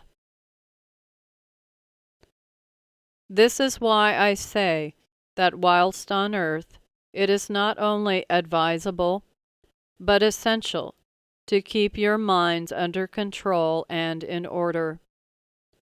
It is only wisdom to do so. The difficulty is that people will not realize this whilst upon earth, although they know from their own inner consciousness that I am stating a truth.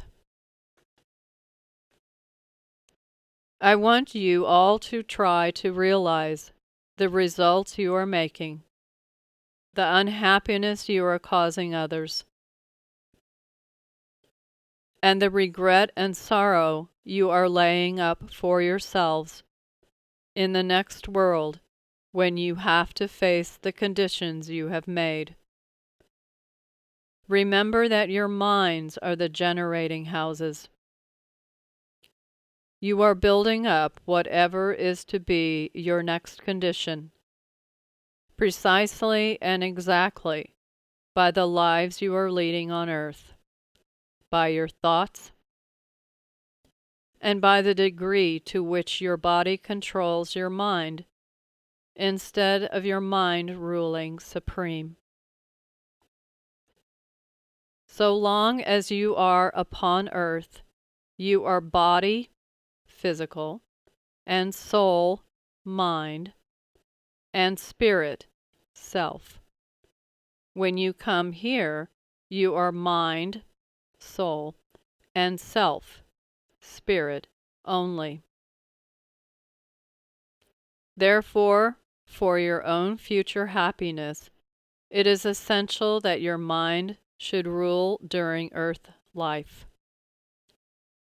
It is for you to say whether it shall do so. If you are willing to pay your bill, when you come over, carry on as you are. But there is no further credit given. You have to settle it here. If you are a quarter as practical as you each and all think you are, you will see to it that the mind leads.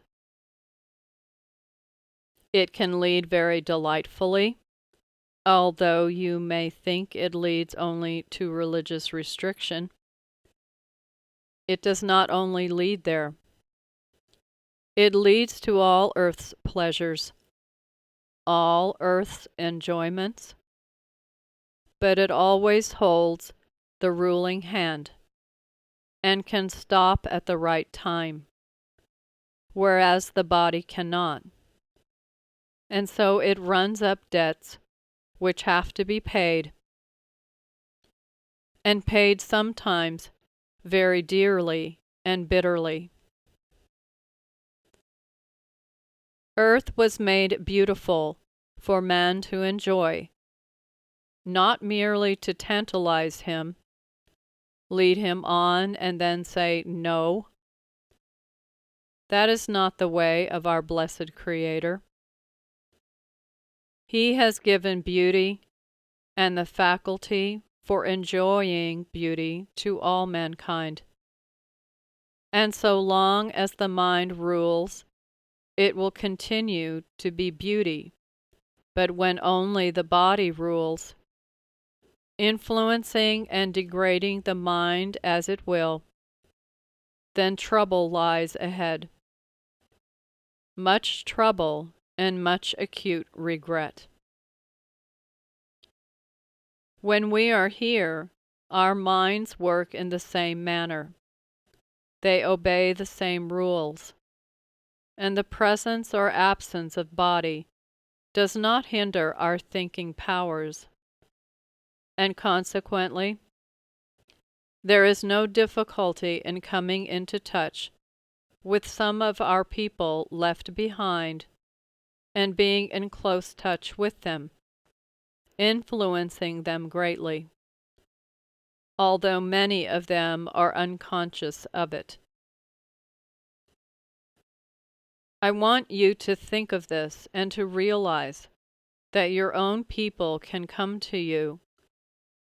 That thought is all-powerful, and that you can build up or destroy, help or hinder, draw near you, or drive away from you, the people incarnate and discarnate, who were and who are so dear to each of you by this power of thought.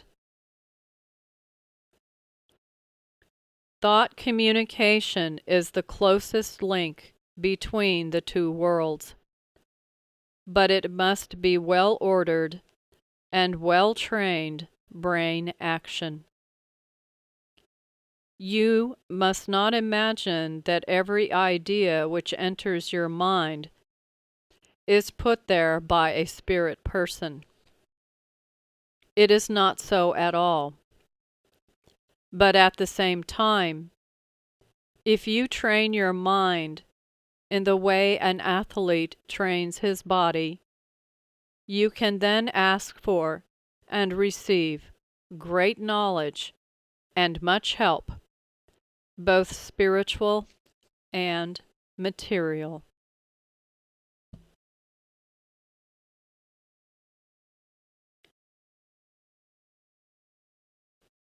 Important points. Chapter 9. A subject of this importance and interest is full of queries. Each one has his own questions to put, and each brings what he considers a hitherto unnoticed point. I want, if possible, to answer a few of these constantly recurring queries now. I had many put to me during my investigations whilst on earth. and some of them I can answer at last. I want you first to realize that by the change of death you do not become part of the Godhead immediately. The mysteries of life are not revealed to you as a kind of welcoming gift on your arrival here. You must not think that I, or any, have full knowledge on all subjects, profound and trivial, the moment we come to spirit life. I cannot tell you when your grandson will next require new shoes, nor can I tell you the settlement of the Irish question. I can only see a little farther than you, and I do not by any means possess the key to the door of all knowledge and all truth. That we have each to work for, and as we pass through one door, we find another in front of us to be unlocked, and another, and another. But on the other hand, remember that I do know considerably more than you do, because I am in more intimate touch with the main source of knowledge, and I have passed through an experience which is still ahead of you all. I should like first to speak about the word conditions and its true meaning. It is a word which is grossly misapplied in all forms of psychic work. It is given as a reason for this or that failure, for a success, for any peculiarity in result, and it is looked upon as necessary in any apartment in which a meeting is to be held. Rightly and wrongly, usually wrongly. The main factor or essential in obtaining good results lies in the condition of the sitter's mind more than in the room he is in.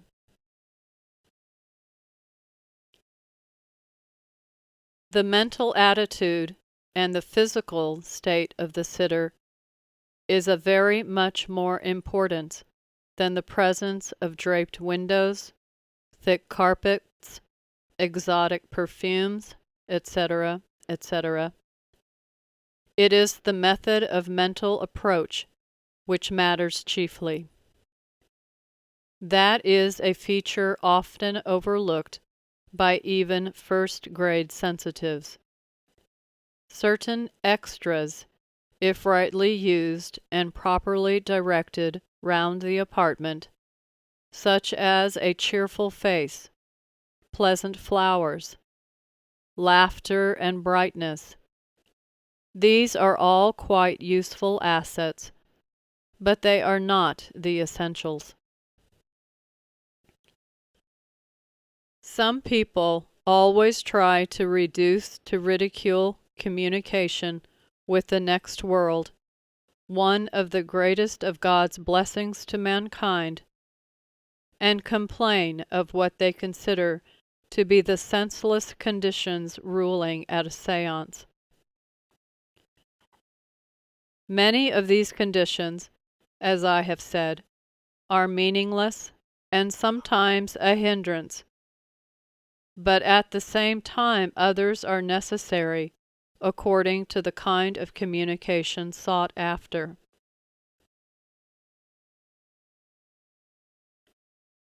To make my point, I must recall to you how conditions govern everything, and so much does everything depend upon given suitable conditions that people do not even notice that this is so. The simplest and perhaps the most useful example of this is in making a pot of tea. You must have the tea in a certain condition. You must have the water in a certain condition. If you do not, you get poor results. Your flowers. You have your seeds in a certain condition of dryness, and you put them to earth when the climate is in a certain condition, according to time of year, and, once planted, you tend your plants, flowers, trees, everything according to the conditions they demand. We demand conditions. Why should you think that this great scientific work can be governed, mastered by inexperienced hands at any take-it-or-leave-it moment? You cannot reasonably expect it, and if you do, you won't get it. Conditions govern Earth and all forms of life on it, from an earlier state than that when consciousness begins. But I tell you, many of the conditions demanded by intelligent workers in this subject are futile and, worse, harmful. You cannot achieve success in anything or along any line by directing your force in opposition to your intelligence. A vast number do in this subject, and that is why there is so much failure. You may as well try to take a photograph without putting any film into the camera, and because you get no result, say the whole thing is impossible and fraudulent.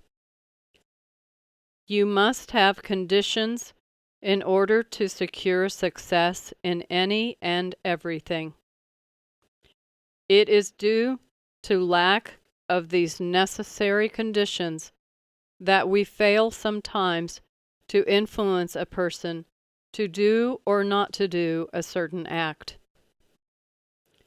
A father in spirit life may be fully conscious of his son contemplating a certain deed, say suicide or murder or anything of that kind.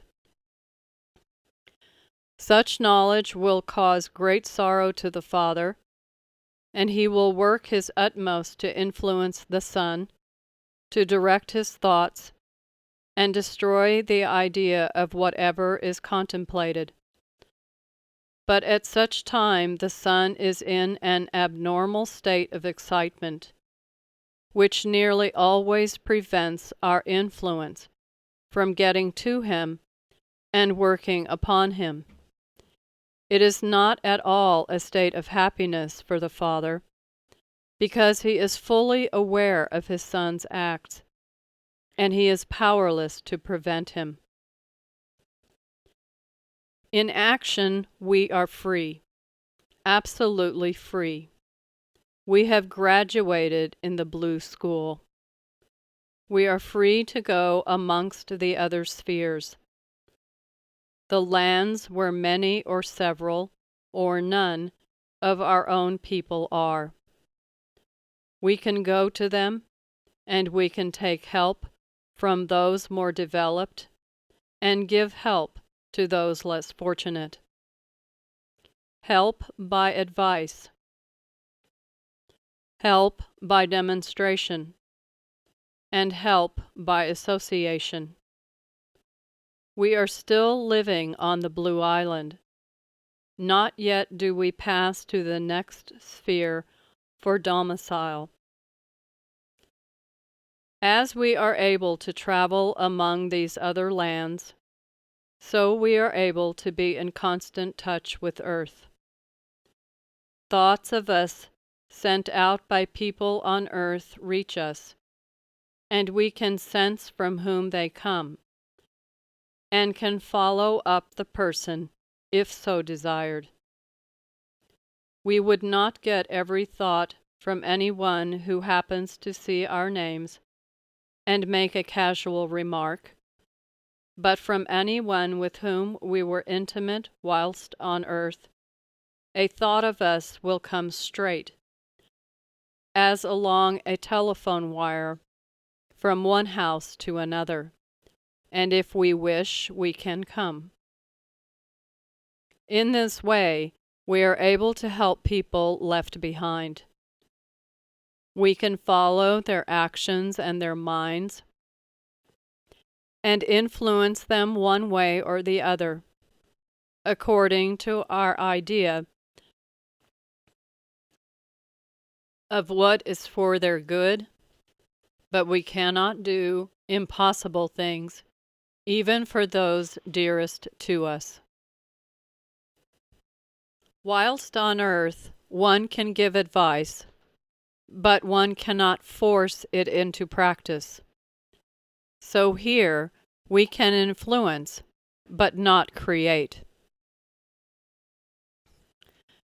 Having attained this state, there is no parting, there is no sting in death.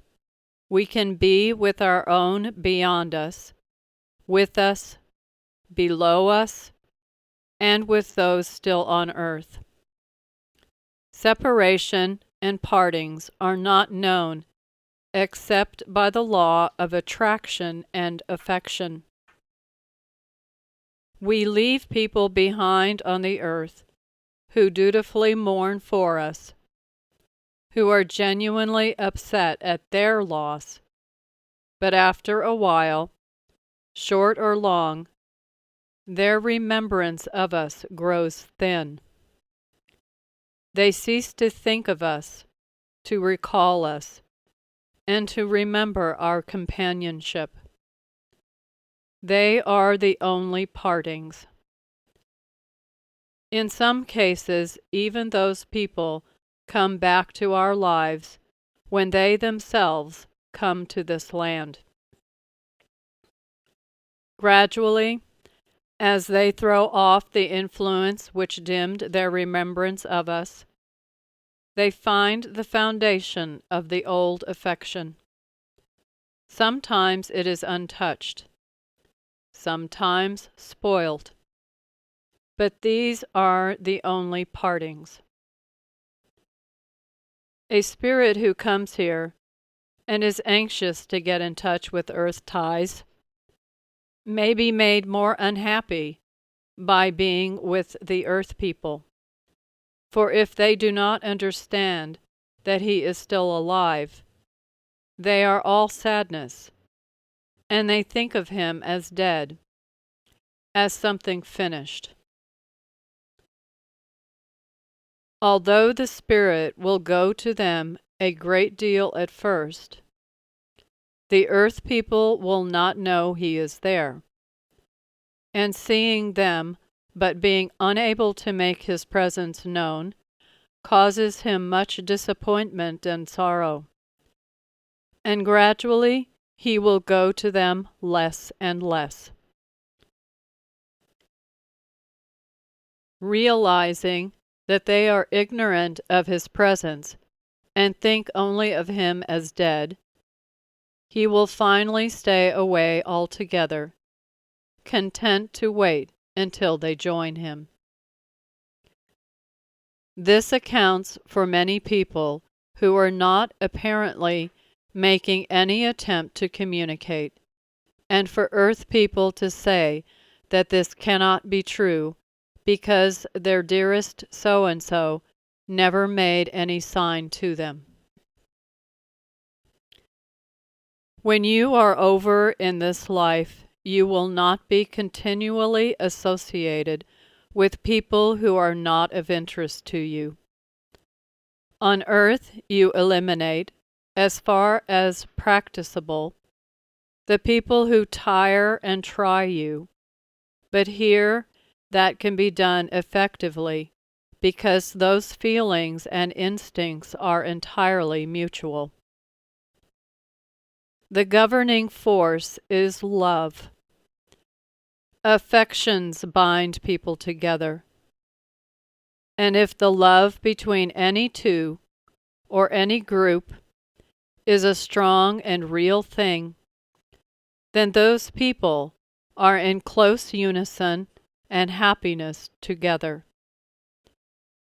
But wherever the love is not on both or all sides, there is automatically a falling away of the affected party. Nothing uneven or unequal holds. When you come, through death, you are attracted by the ties of love into the set of people who vibrate the same affections. And if you have had an affection for another, which is not equally shared, although you will at first be together, you will gradually and yet quietly cease to attract each other, and cease to be in each other's company.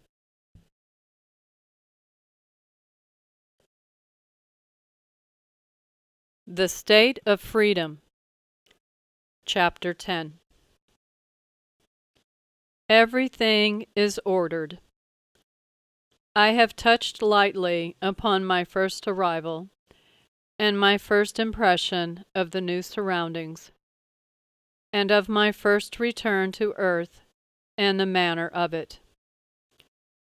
Without giving technical and scientific formula at all, I think I have given you a fair picture and a rough idea of the next step after earth life. What I have said applies to all the human race. Whites, blacks, and yellows. There is no differentiation. One rule holds for all races of mankind.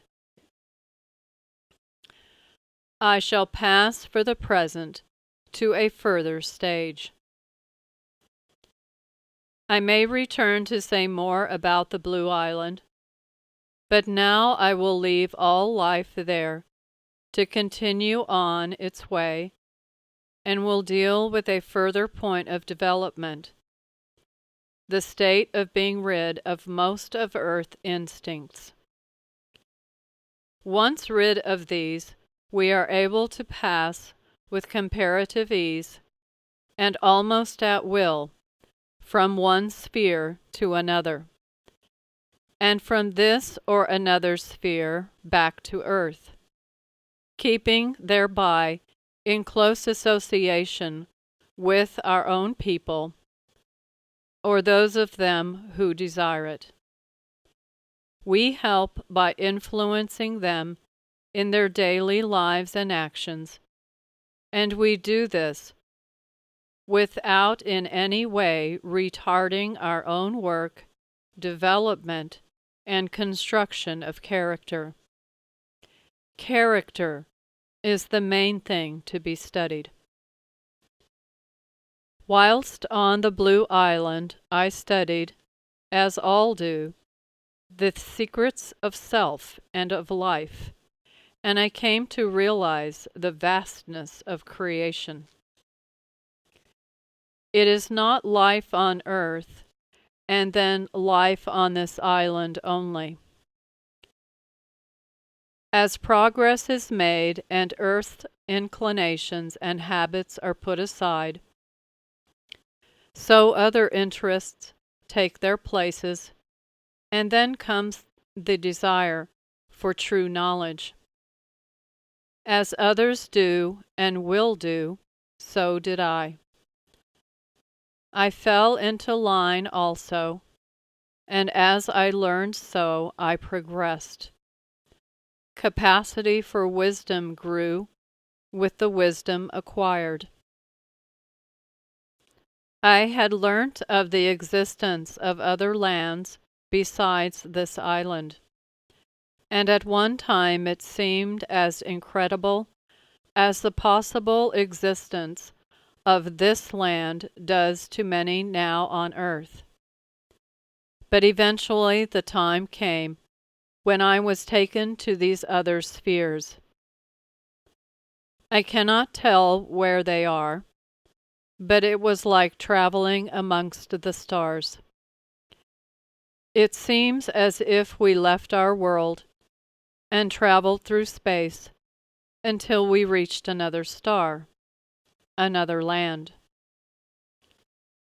There are several of these other lands, and they are inhabited by former earth people who have progressed sufficiently to qualify for entry into this or that land. These other lands are nearly all inhabited by a higher form of life, a happier form, and, individually, a more powerful form. But there are one or two other lands of not so high an order, where happiness is less or not at all, according to whether life on earth was a well or lightly ordered thing. In these lands, the people who are there fail and fail again to find the spirit in themselves, to desire to rise, to improve, and control themselves, although the necessary strength is offered and even thrust at them. All races have the gift of free will. All are free agents in determining their own destinies. At all times, not only after the body's death. Just as a father and a mother of a family order the day's routine for their children, and allow the children then to amuse themselves in their own way, so the races of mankind are free to develop and model their lives upon their own individual pattern, being given certain rules to conform to. All life is originally free, but whilst on earth, through poor comprehension and mismanagement, the individual often thinks he is not a free personage with free will, but he is. As the same father and mother will influence and guide their children, the cause being love, so when we are here and find ourselves able, we do our utmost to help and influence those we love who are still on earth. Always it is the driving force of love which causes us to do our work. We can be in close touch with our people on earth, and by suggestion and by close association, we can influence them. Through our influence, often much material good will come to them. We spirit people cannot give material riches to any on earth, but we can frequently advise as to the best step to take in a business matter which, if taken, will bring in considerable material wealth.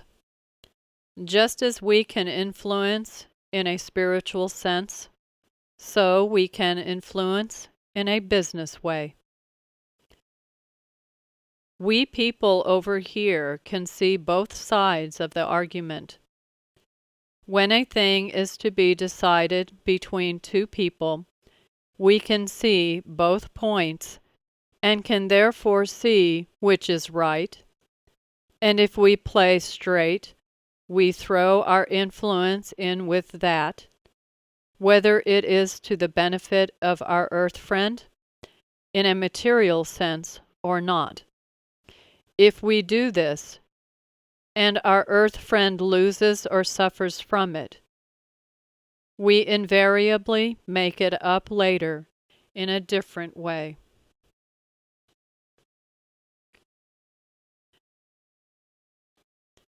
If we throw our influence against our own conviction only in order to help our earth friend, we pay for it here ourselves, and our earth friend, who thereby gains unjustifiably, pays for it later, either whilst on earth or when in spirit life. He will have to make return sooner or later. There is no escape. It is automatic. In saying we can and do influence people on earth, I do not propose to go into the precise process of how we work. It is near enough to say that you know how you influence each other on earth. Here, the result is the same, although the process is quite different. But that is a matter which each one of you will deal with individually later on, when your own change comes. Therefore, it is not of necessity, nor of interest to you to know now. You have on earth a saying that coming events cast their shadows before. This is a truth. They do cast their influences, and sensitive people can always register them and can often make a guess at their origin.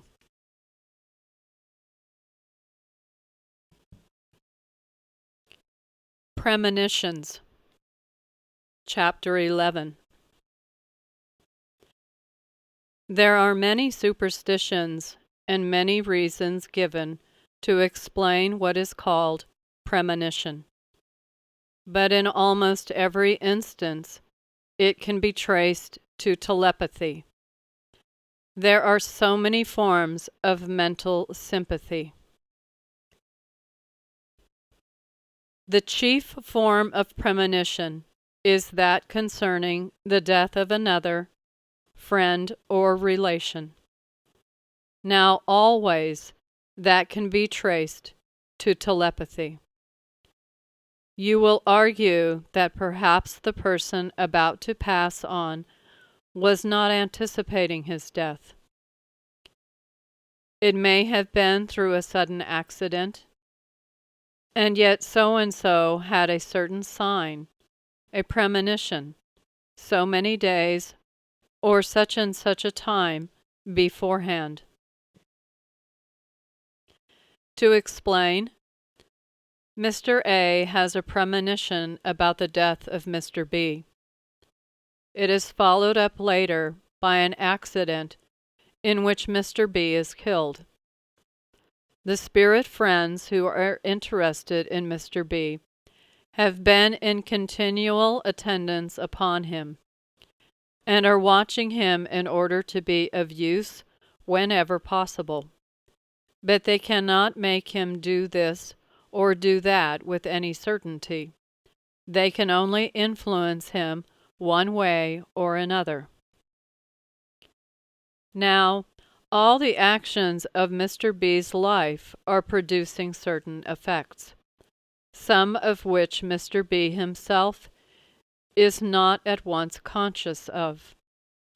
His spirit friends are, and they can see, a certain distance ahead, what the results of these actions, the general routine of his life, may be.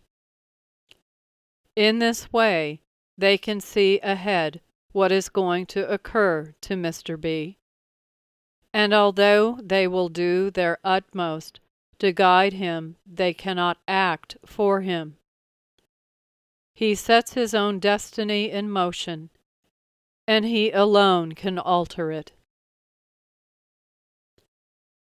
At such a time, the spirit friends, realizing that Mr. B is in physical danger, will do their utmost to divert his actions and movements. Sometimes they are successful, but in this particular instance they are not, and Mr. B meets his death. The influences being used by the spirit people have created a disturbance of thought force around him and although he was not conscious of it himself, his friend Mr. A has registered it upon his mind, and it has reproduced itself in sleep as a dream or a vision built up by thought power and materialized through and from the physical strength of Mr. B. Distance between A and B makes no difference. Premonitions concerning an arrangement made, which is afterwards not fulfilled, are caused by the influence of spirit friends, trying always to guide their charges to the benefit of themselves. In this way, you can figure out the cause of all so-called premonitions. In every case, it is spirit friends trying to communicate with the person chiefly concerned. He often fails to register what another will pick up.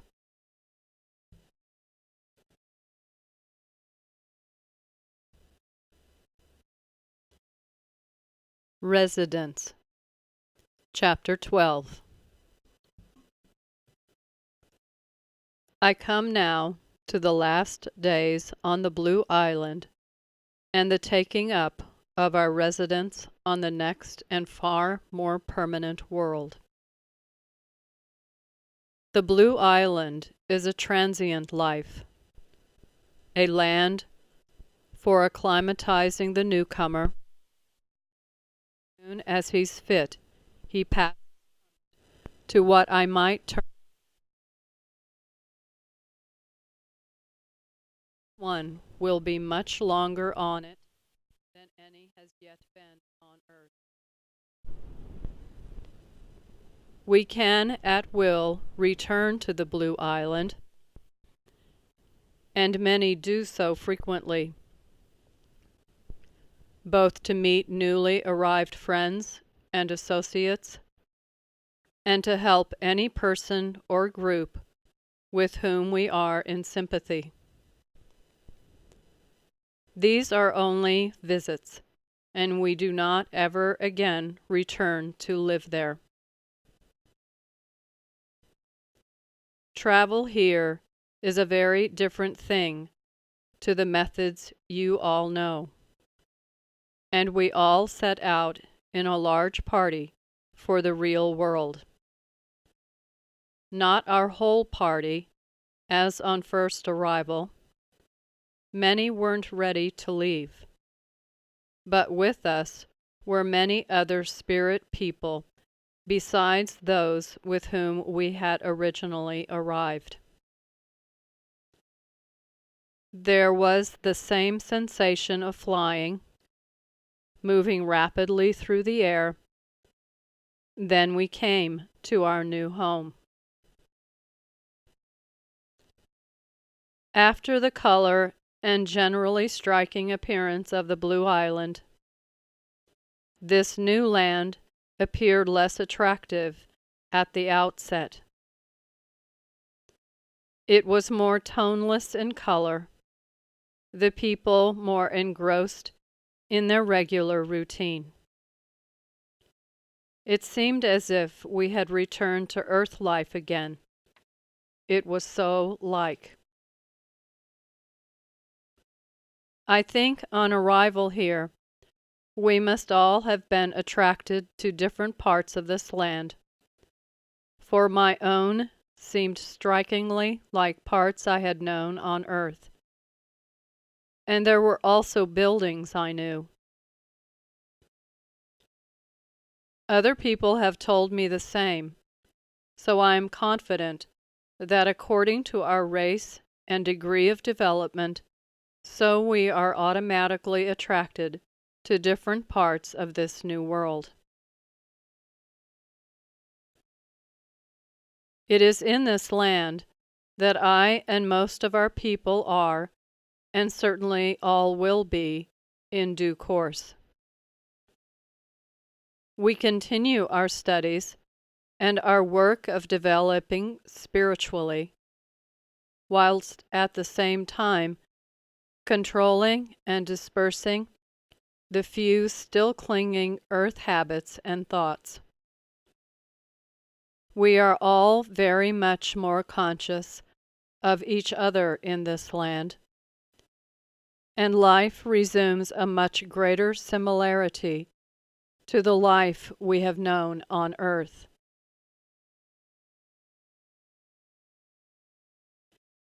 We have our homes in the same way, and our interests in other people, and according to taste, so we are habited together in houses or on the open hillside country.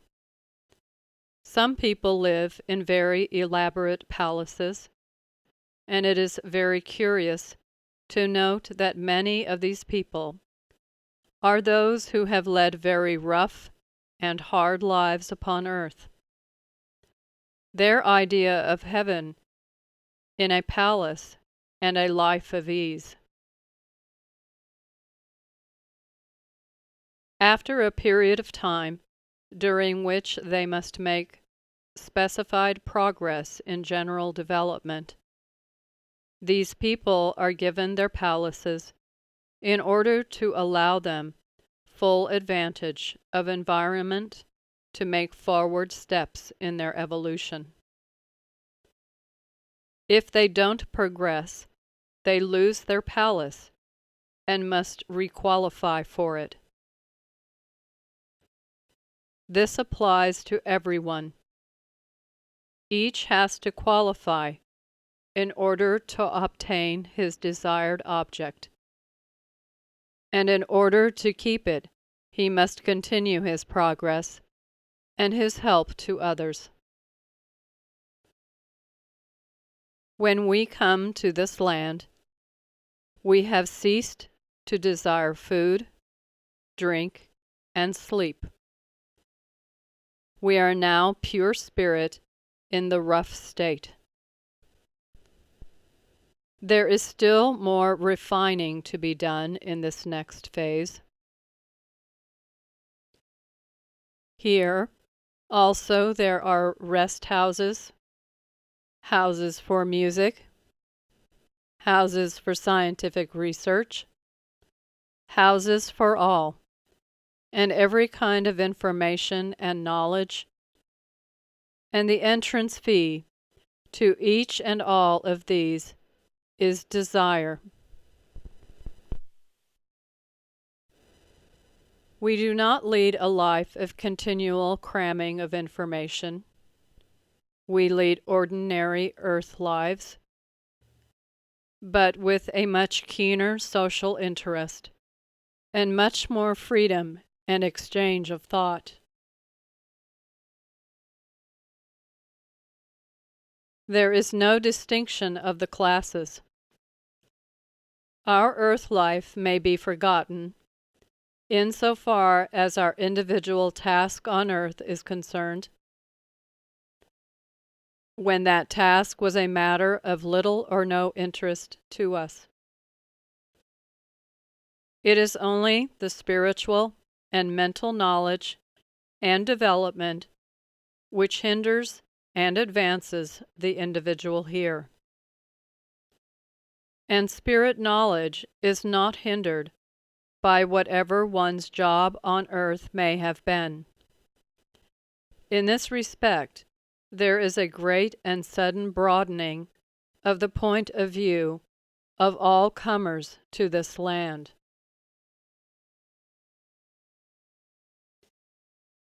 It is a land of freedom, a land of happiness and smiles, a land of happiness brought about through the real love of man for man, a land to work for,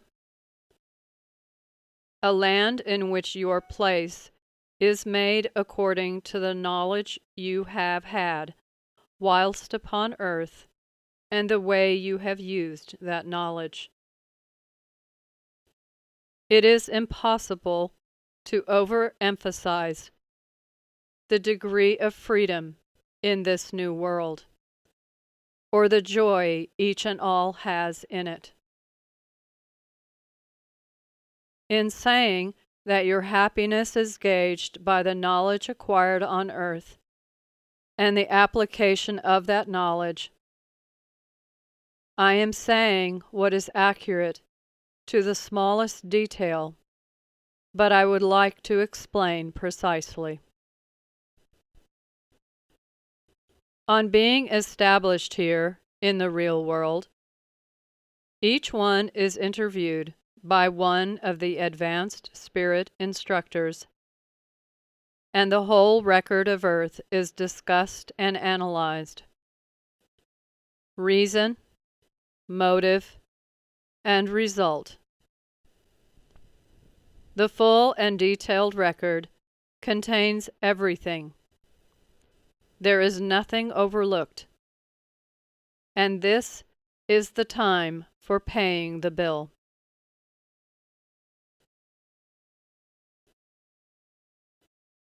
Each is interviewed alone, and there is a minute analysis of all events, acts, and thoughts. Then there is the making good to be gone through, the sum total to be paid, for all our thoughtlessness and our unkind acts and words, all that have had direct results must be paid for.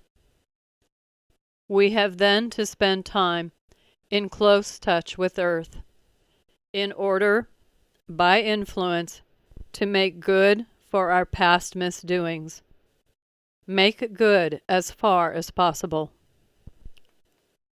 Also, we have the knowledge and full sight of the results of these earlier acts, and they do not bring happiness. But after that state is past, and we can bring all these things into proper perspective, and form a table of work which will gradually and continually be working out the results and troubles we have caused. Then we can each one settle down to live here in freedom. The form of life differs here enormously according to temperament, personality, and the influence of earth life. People vary in strong contrast to one another. Many of us carry on with our same work as on earth. Here we have no need to work in order to obtain daily livelihood. We work here solely for spiritual refinement and progress. At the same time, we keep in touch with our earth interests as a form of recreation. We are not always, without any break, in one house or another, studying this, that, and the other. We have a certain program to go through, but it has many breaks. And in this off-duty time, we come back to our dear people on earth, and either out of interest and love, or from the desire to be useful, we try our utmost to help them in their material and mental difficulties. We have every form of recreation here, as I have already told you when dealing with the Blue Island. Any habit or hobby formed on earth can be indulged in here, always providing it is progressive. From this you can understand that life after death is a very normal and natural affair. We have still our affections, and those which last are still strongly binding links. Between families and friends, we have the same affections, and yet not the same, because sometimes on earth there are differences which cause a silence between members of a family. And perhaps over here, that family will once more be very united. The earth differences being based solely upon material things. Once remove the material and physical, and underneath the love often remains.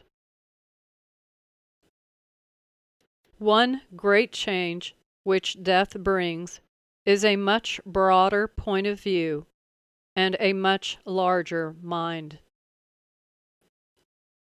A deeper understanding, a keener intuition, clears away immediately many former difficulties and misunderstandings. Once on this real world, and once past the first initiation and payment of debts, we are free to do as we wish, but we have to progress, or we ourselves curtail our liberties. It is not an enforced progress. We can take our own time about everything, but we must not allow any of earth's instincts to increase in their power over us. We have to learn the new conditions and live for them entirely. Once free, we can travel at will over our own world and over yours. So great is our speed and method of travel that we can be in two places almost simultaneously. Everywhere we go, we are conscious of the general love for one another. It is much more evident than on earth, and that great affection is the direct cause of the general brightness and radiance of this world. I do not mean that it gives off rays of light, but rather that the general atmosphere is light in quality and very invigorating and strength-giving. Life here is a grander thing, a bolder thing, and a happier thing for all those who have led reasonable lives on earth. But for the unreasonable, there are many troubles and difficulties and sorrows to be encountered. There is a great truth in the saying that, as ye sow, so shall ye reap.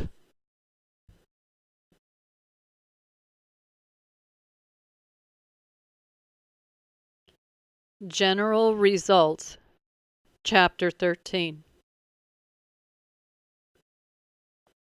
I have been away from my earth life now a number of years, and although I have been in constant and unbroken touch with my old conditions and affections, I have never, since leaving the Blue Island, had any desire to return to the earth for habitation. There have been many occasions when I have very badly wanted a tongue for a few hours.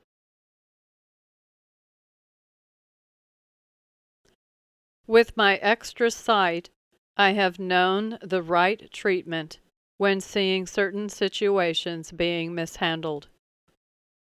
At such times, I have very badly wanted to return to earth for an hour, in order to be the means of bringing about great improvements.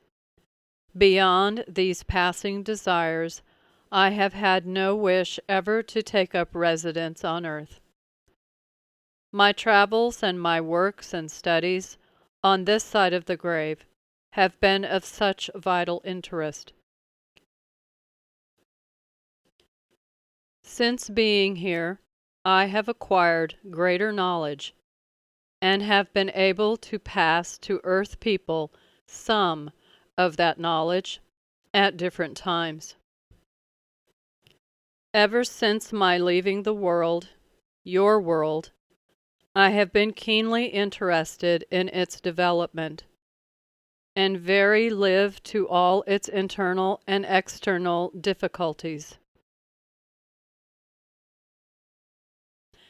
Patriotism still holds with me, as with most of us, and will continue to hold so long as I have personal ties upon earth.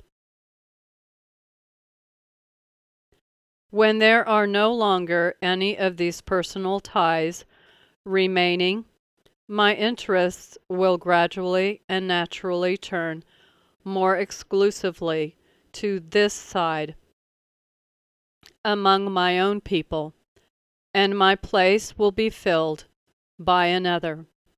And so the race goes on, always moving forward, progressing, and evolving.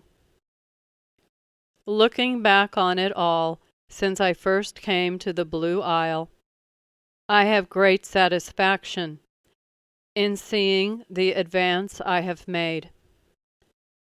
Coming here was quite a shock to me. I had no idea that my death was so near when that particular year began, and I certainly had no desire that it should be soon. I had an overwhelming number of important things on my hands. Some of these I have been able to finish since, and I have followed the progress of many others. Soon after arrival, I had grown acclimatized to the new conditions, the new appearance of everything, the new power of locomotion and communication. We do not talk to each other very much here. We have a more expressive and intimate way than that. Here, thoughts are communicated from one mind to another, without the need of vocal expression, although we can talk in earth manner at will.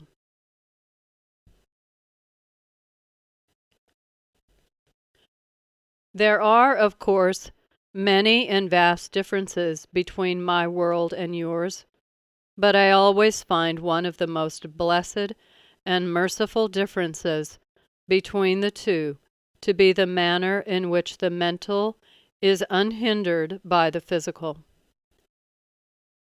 You on earth have mental desires and ambitions of various kinds, for money, success in business, pleasure, power, knowledge, etc.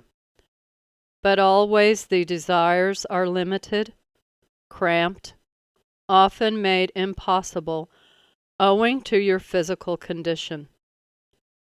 Here, when the mental desire is good, the field is unlimited. Any mental desire for truth, knowledge, be it what it may, can be gratified in a most astonishing manner in this world. Be it good or bad, it will bring its results. And if the desire is bad, it will grow in power and must be paid for. If good, it will grow in power also, and will bring strength and happiness with it. I cannot emphasize to you too much that as you are, so you will be. You are now, whilst on earth, making your bodies for your next conditions. These are built upon by your present lives and the quality of your thoughts. This world, which I have been in a long time now, is the closest thing imaginable to your earth.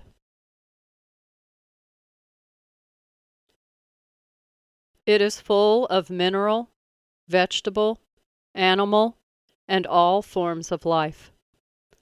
All the animals you have loved on earth and educated to understanding will be with you here.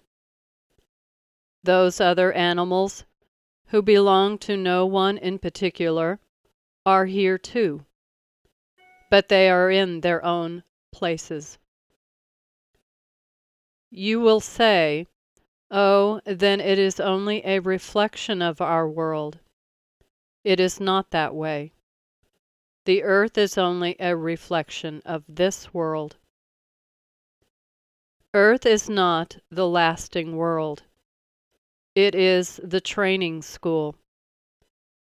You are not only on earth to amass riches and enjoy life just for what it is. You are there to learn the truth about your own character and how to control and develop it, to make full use of all earth's beauties and pleasures, but you must be master and not allow them to master you.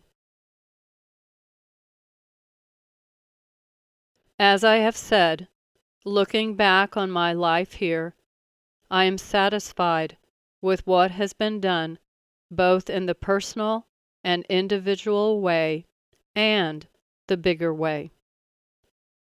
We spirit people have made great advances in our communications with Earth. We have been greatly and enormously helped by the physical strength of the spirits of all the young men and women who passed over during the recent fighting all over the world. Not only English, but all. They brought with them great physical power and determination, and we have been able, through this power, to break down many of the barriers which keep the two worlds apart. These truths do not conform with the ideas of many people, but there is no reason for saying they are not true. Truth is sometimes unexpected and none too pleasant, but it is always the most powerful and will make itself known, no matter whether it bring pleasure or pain. Go, each one of you, in reality or imagination, to the edge of a high cliff overlooking the sea. Let it be a bright, starry, frosty night, and go alone. Stand there and meditate. Look down upon the lights of any harbored, anchored boats, and think. Then look up to the stars. You know where you are, and you are fully conscious of the flickering and movement of the lights on the boats. You can see them. You are only a little way off, and perhaps you could make them hear if you called, but it would be easier to wait till the darkness breaks, when they can see you without any effort on your part. That is how we spirit people are, conscious of those left behind, some willing to wait, others fighting and struggling to make themselves heard.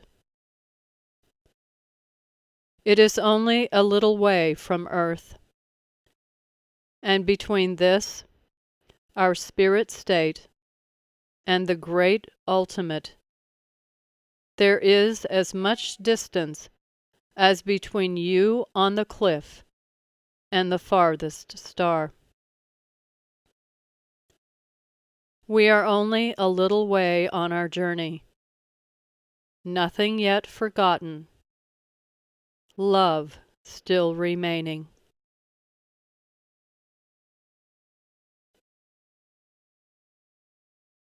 The Great Ultimate. Chapter 14. My life here has been a very normal, healthy, and interesting affair, just as my life on earth was. I have been invested with no powers generally attributed to spirits and fairies. I am still just an ordinary man, with an ordinary, plain, blunt outlook on life. The change has in no way altered me. The only change there is in me is my greater ability to move speedily and to act quickly. I am rejuvenated, and this is a condition which becomes more marked as time goes on. Many people who give thought to these subjects, no matter what their particular point of view may be, ask the question, to where is it all leading?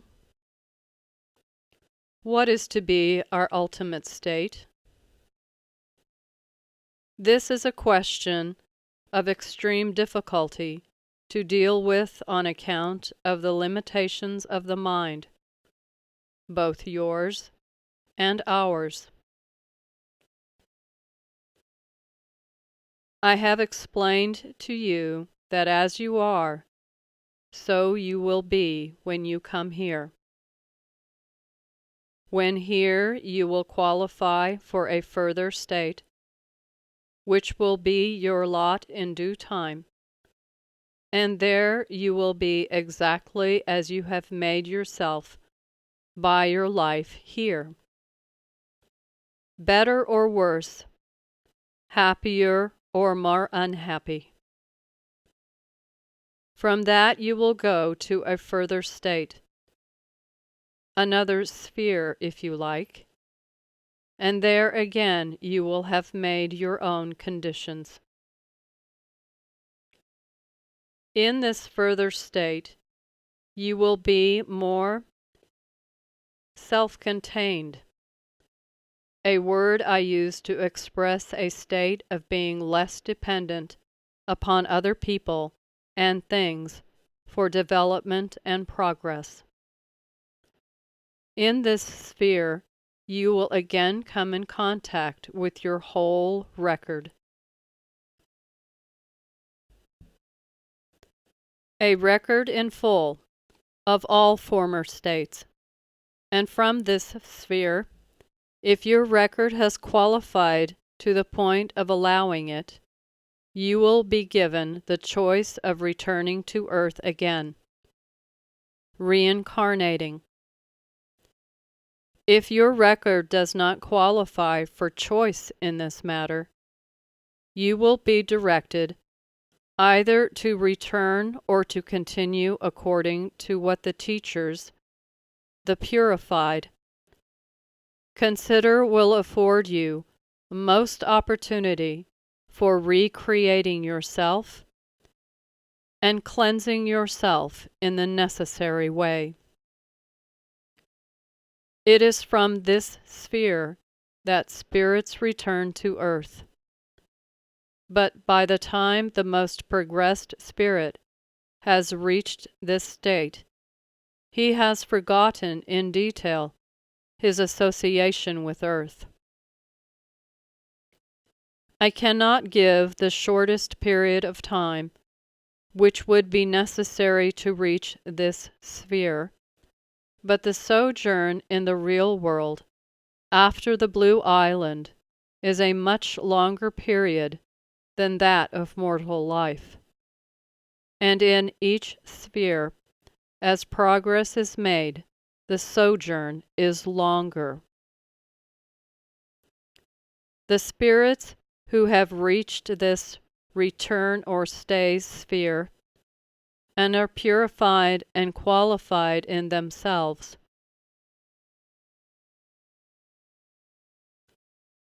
Those who stand the tests and pass out as grade 1 pass to another and altogether different and lighter land, and each becomes impersonal. Impersonal in the sense that they are no longer Jack Brown or Madge Black.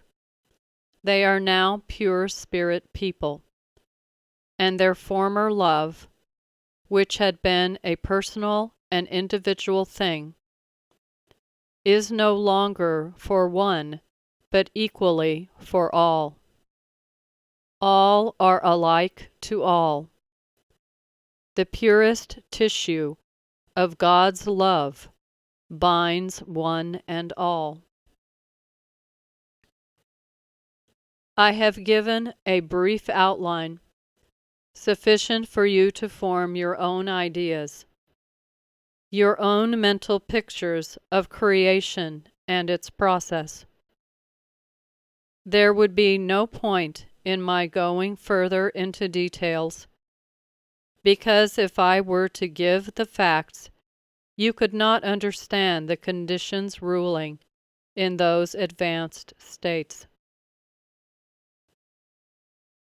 I am not able fully to understand them myself, for, as I have said, I am only a little way on my journey, but just far enough to grasp the intense beauty of life and in life.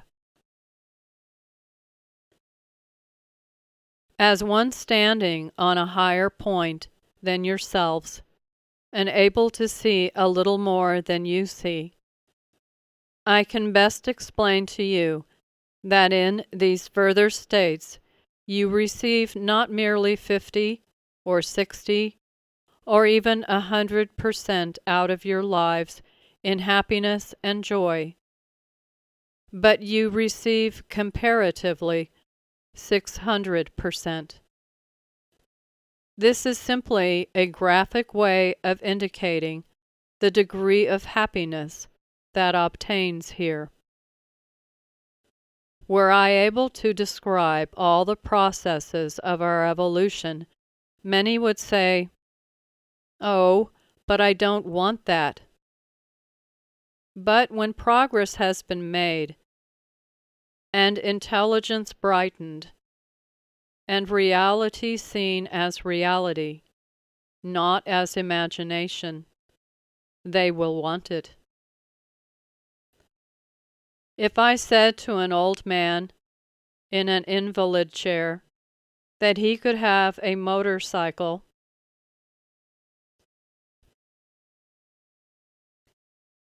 he'd say he preferred his invalid chair. But if he were to be a young, robust boy of 19 again, which do you suppose he'd choose? This is the underlying principle.